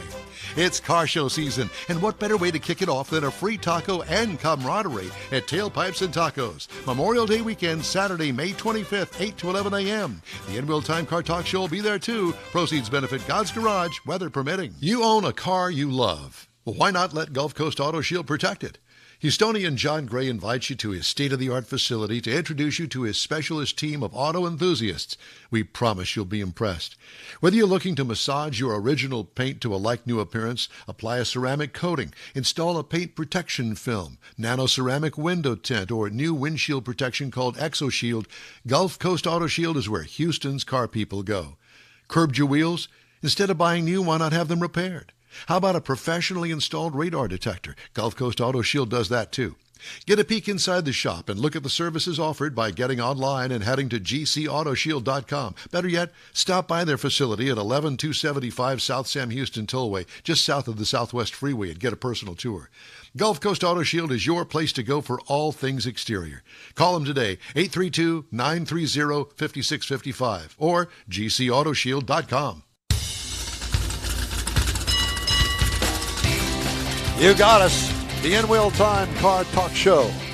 At today's gathering at the Gulf Coast Auto Shield Spring Car Social Cruise-In with Porsche Files in attendance today. Is it a gathering or a happening? It's all of that and the above. Okay. It's a happening. That was a show from the 60s. Good. Well, we agreed on that. Okay. Just ahead, we'll pull another guest from those in attendance here today. And we'll have some of the stories making automotive news headlines this week. Along with the cruise-in calendar, let's not forget that. Nope. Howdy, along with Mike out of this World Bars, who's out there gathering around. There he is. Wave, Michael. And we have also with us Jeff and his Zekin, mind. and our chief engineer and bottle washer, David Ainsley. I'm Don Armstrong. Glad you could join us today. Is that the sun that I see out there? It is the sun coming out, and the sky's clearing up a little bit. What? Yeah. Wow.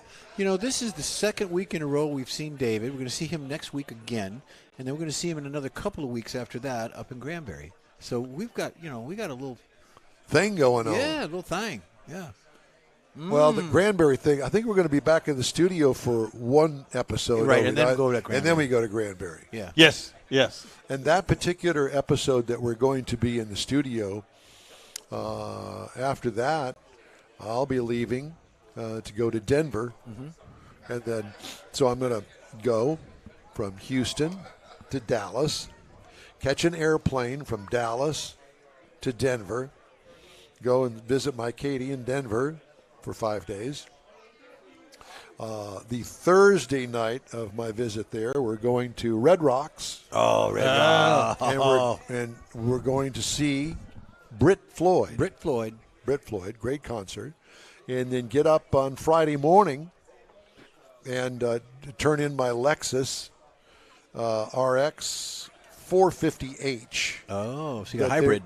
That they're going to loan me while I'm there. Turn that in and catch the plane back from Denver to Dallas, get in the car, go to Dallas to Granbury, and meet you guys there for the Saturday morning broadcast. It's a lot. Yeah. Take your passport. Make sure you get it stamped on the way. Exactly. And don't hang out at those corner pot shops. In Dallas? No, not in Dallas. I know what you're talking the about. pot shops in they're Denver. called dispensaries. They're pot shops. Okay. All right. You can call them what you want, but they're pot shops. All righty. If I give you a list, could you? No, no, not going to do that. But I will tell you that when I last visited up there, I don't know, 4 or 5 years ago, Katie said, "Dad, you ever been to a dispensary?" I said, "No." "Would you like to go?" I said, "Sure, I don't care. Let's go." So she takes me to a dispensary. And what it appeared to me originally, it was a old 7-Eleven, a nice big kind of 7-Eleven, standalone 7-Eleven, no gas pumps and none of that. Right. I was, for lack of a better term, blown away by what I saw in there. I mean, I couldn't believe it. And so I guess there was the manager or something. Well, let me explain the layout here and how it works. And I had to go through this screening process. Oh, sure. And odd thing, I mean, I didn't even think about it. They were more concerned about, because I was with Katie, just she and I. Mm-hmm. They made it a point to tell us that I cannot buy any weed for her and she can't buy any weed for me. And what they were trying to prevent is going in there and buying up a bunch of weed and then I guess going out and selling it. Being a dealer, if you buy it for somebody else. I got you. I didn't buy anything. Clearly, I wasn't in the market for anything that the weed shop had to offer. You just wanted to experience it because you'd never been. I'd never been. Yeah. I had no clue what's inside of a weed shop. Some guy, they're smoking a big fatty or something in the corner. I didn't know. I had no clue. But oh no, it's all divided up into departments. Oh.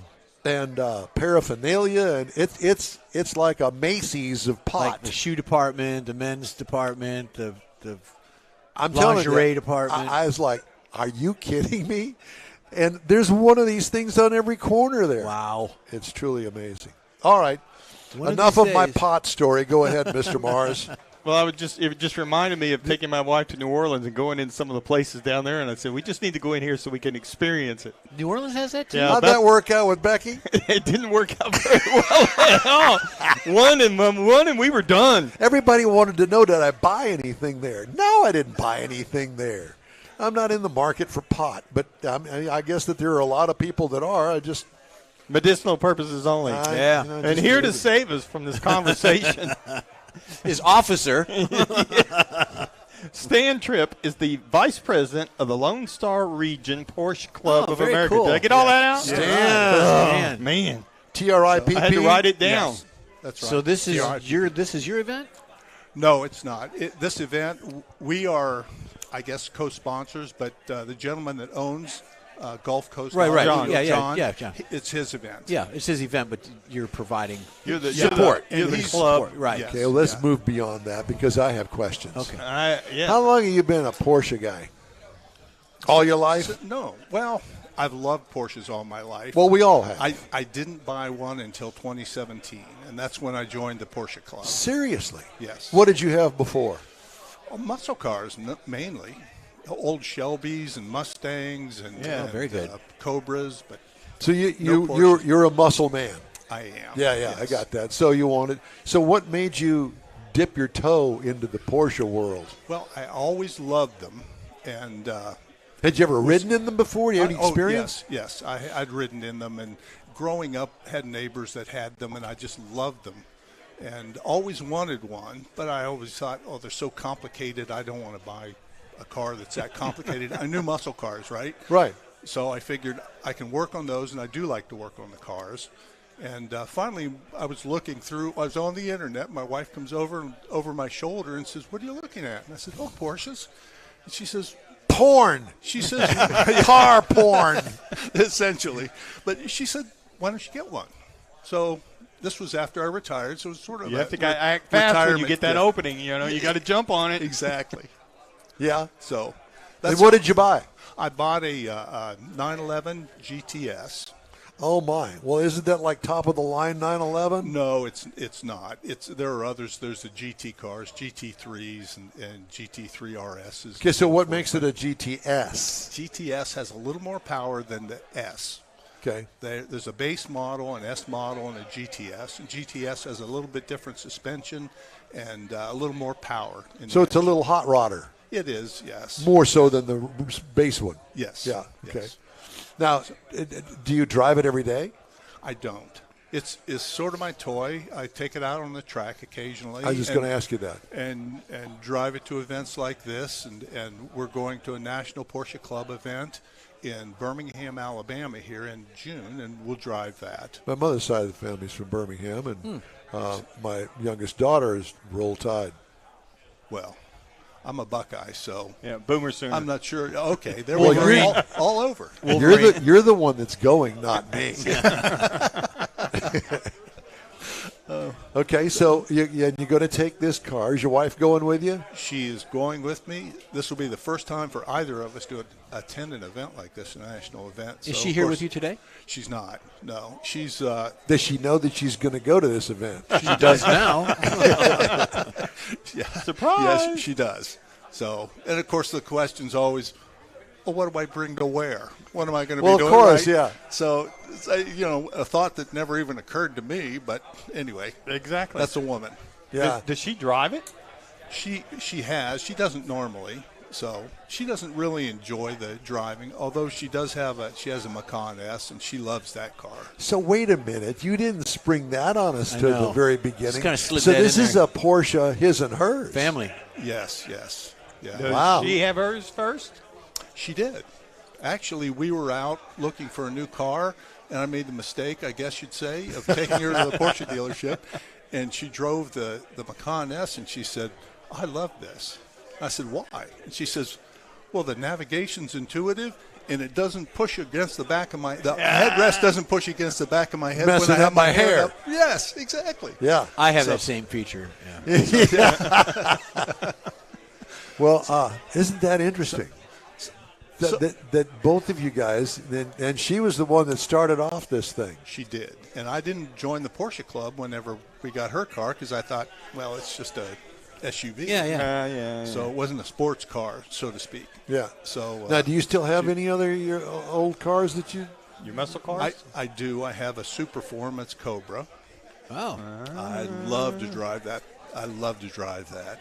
So it's a lot of fun. It weighs nothing and it has nothing but horsepower. Yes. Yeah. Yeah. Very visceral, and it's fun. I can take it anywhere, and no matter what kind of car is around, people want to come look Absolutely. at the Cobra. Exactly. So It's very unique. You say you retired. What did you retire from?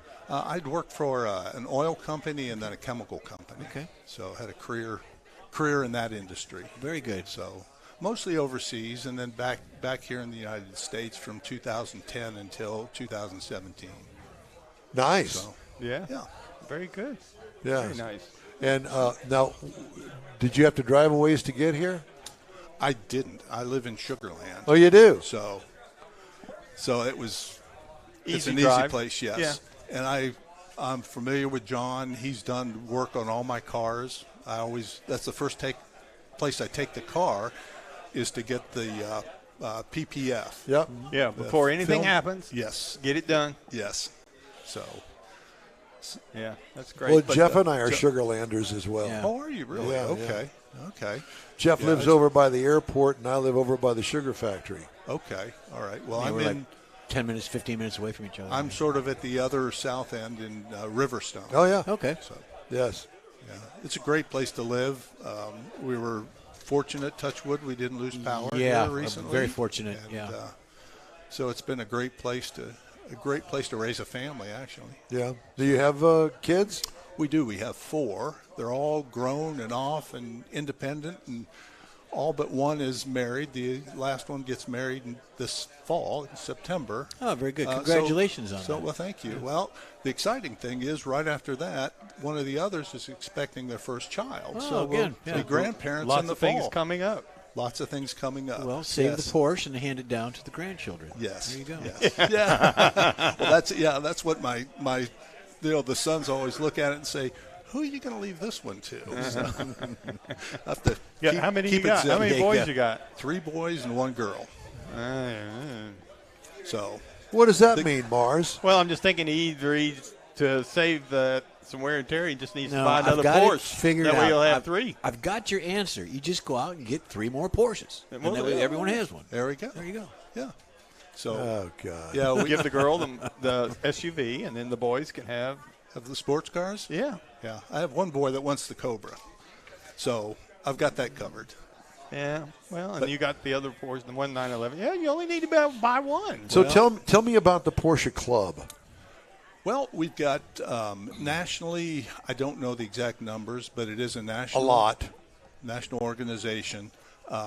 Our region, which is the greater Houston area, we have nearly 2,000 members. I was going to say, that's a lot, brother. Yes, it is. It's fantastic. When I first bought the Porsche, I thought I was a little bit reticent about joining the Porsche Club. I thought, it's going to be a lot of stuffy people and snooty people. They're nothing like that.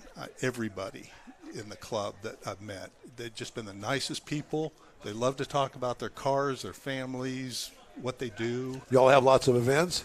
We do. Every weekend we have at least one event. Somewhere doing something. Yes. But normally on the weekends we'll have two what we call get-togethers, which is what this is. And we'll have that in different parts of town.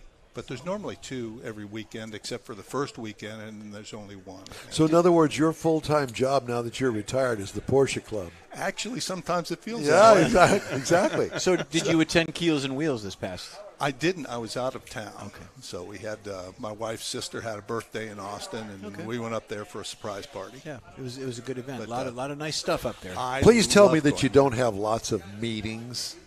We don't. We have a monthly meeting, and that's it.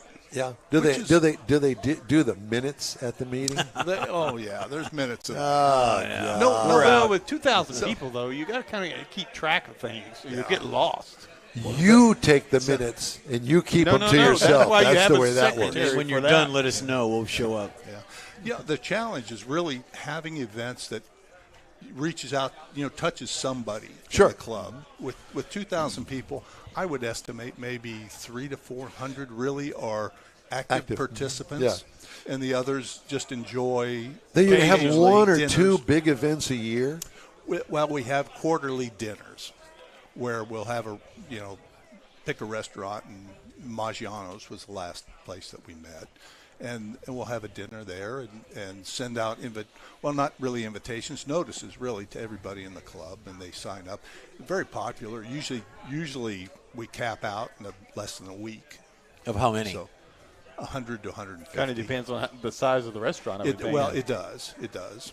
So the Porsche Club, it sounds to me, is as much about the car as it is about the social events. Well, actually, what Porsche says is it's not about the cars, it's about the people.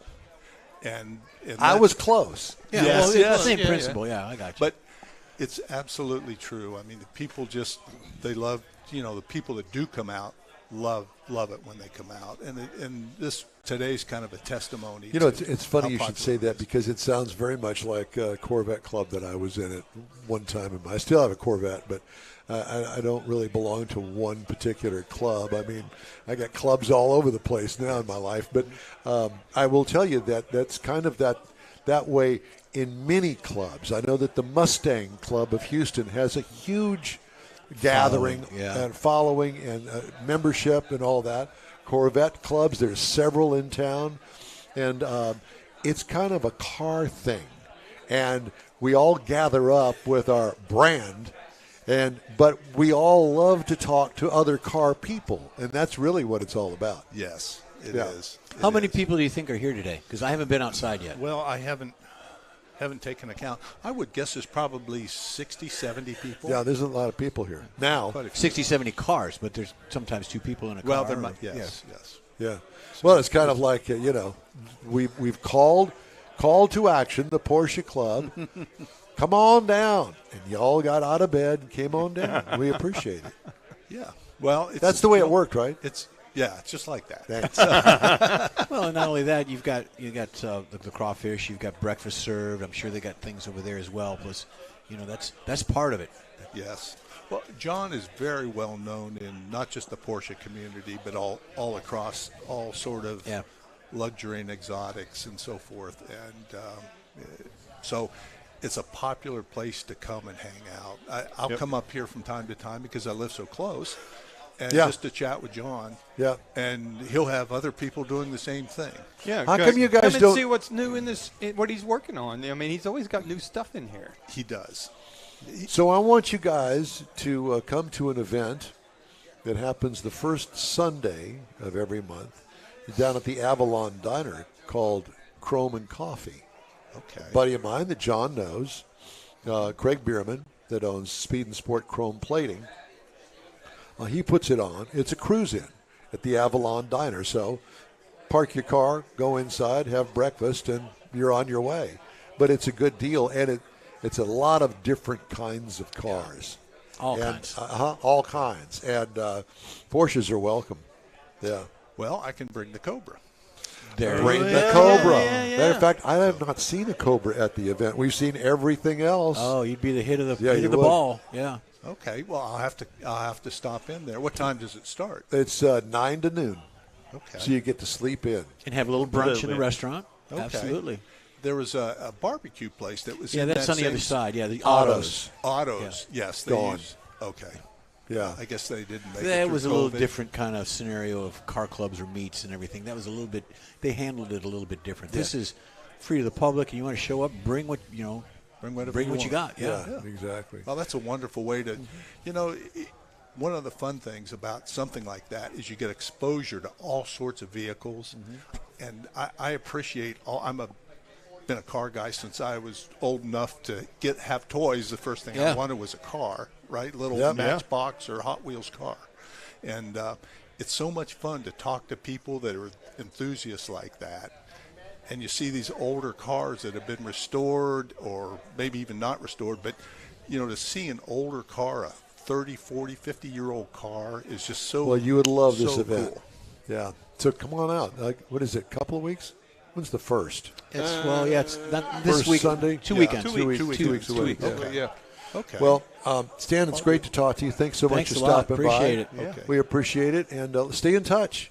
And if there's anything you guys can We- do for you, let us know. We like to talk to car clubs all the time. Yeah. We like to support them. Yeah. Okay. Thanks again. That's great. Thank you very much. Thank betcha. you. Time now for the cruise-in calendar, and Okay, Jeffrey's real got quick. that. Well, I'll make it quick for you today. Actually, Saturday, you've got the 3rd annual Conroe Cruisers at the outlets in Conroe. This goes from 9 a.m. this morning till 3 p.m., so it's still going on. Then also you've got the Spring Car Show in Conroe. Started at 9 and it goes to about 3 p.m. as well. Pride of America Car and Truck Show at Southern Star Brewing Company from noon to 4. That's out in Conroe. Everything's in Conroe today. Homestead Homecoming Car Show and Party.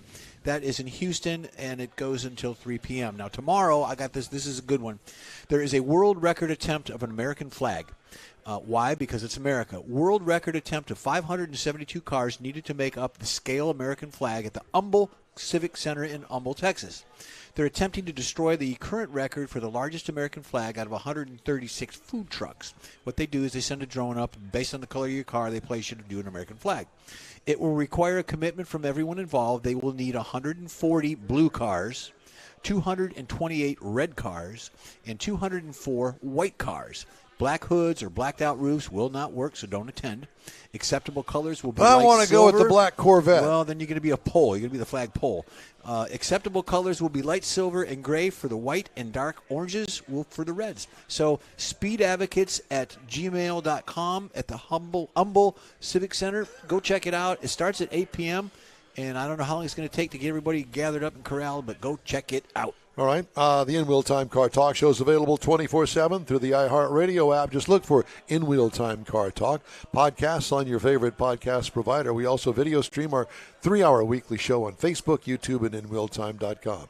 The In-Wheel Time Car Talk Show continues right after this quick break. Pro-Am Auto Accessories has been serving Houston's auto enthusiasts since 1984, providing world-class products for sports cars, European sedans, and American muscle.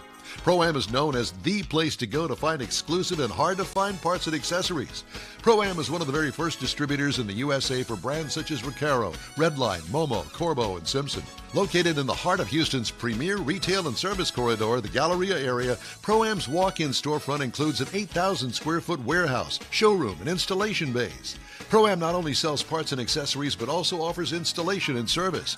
Pro-Am is now reaching a worldwide audience through Pro-Am.com, taking its local reputation to the rest of the world.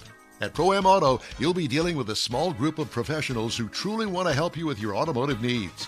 If you don't see what you're looking for on the website, call and Pro-Am will lend you a hand. Pro-Am Auto, 6125 Richmond at Green Ridge and Houston's Galleria area. Call them at 713-781-7755. Want to feel good about something special you did for someone special? In Wheel Time and the original Lupi Tortilla group of Tex-Mex restaurants have joined together to help a very worthy cause, God's Garage, a Christian-based 501c3 charity. We know there are lots of places and organizations out there where you can donate a car, truck, or SUV, but we're asking you, our car enthusiast family, to consider donating to God's Garage. Visit godsgarage.org and learn about its mission, the women that have been helped, how each one is screened, and about their Restore You program. A car donation is an easy way to make a difference in the lives of others. God's Garage needs good operating vehicles, but will take all types in working and non-working condition.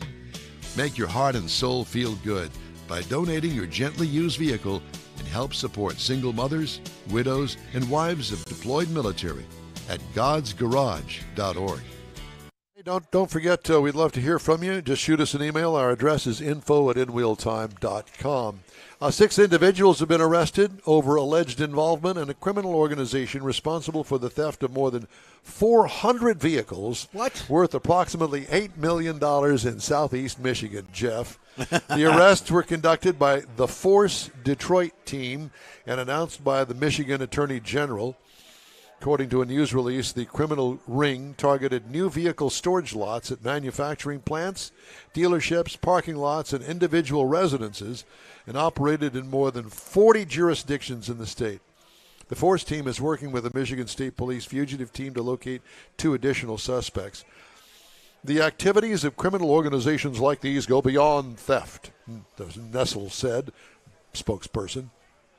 They cause millions in financial losses to our retail partners, sow fear, and endanger lives. Somebody wrote that's in marketing. I didn't. Vehicles stolen as part of this criminal enterprise go on to become tools in violence, posing additional threats to public safety. I commend the hard work of the Force team, Troy Police Department, and other local law enforcement agencies to investigate and dismantle this operation. The 6 individuals who have been arrested, each has been charged with conducting a criminal enterprise and use of a computer to commit a crime. They're all in their 20s. Yeah, you're reading that like Don Pardo. I did kind of do that. You did kind of do that. Well, thank you, Don Armstrong.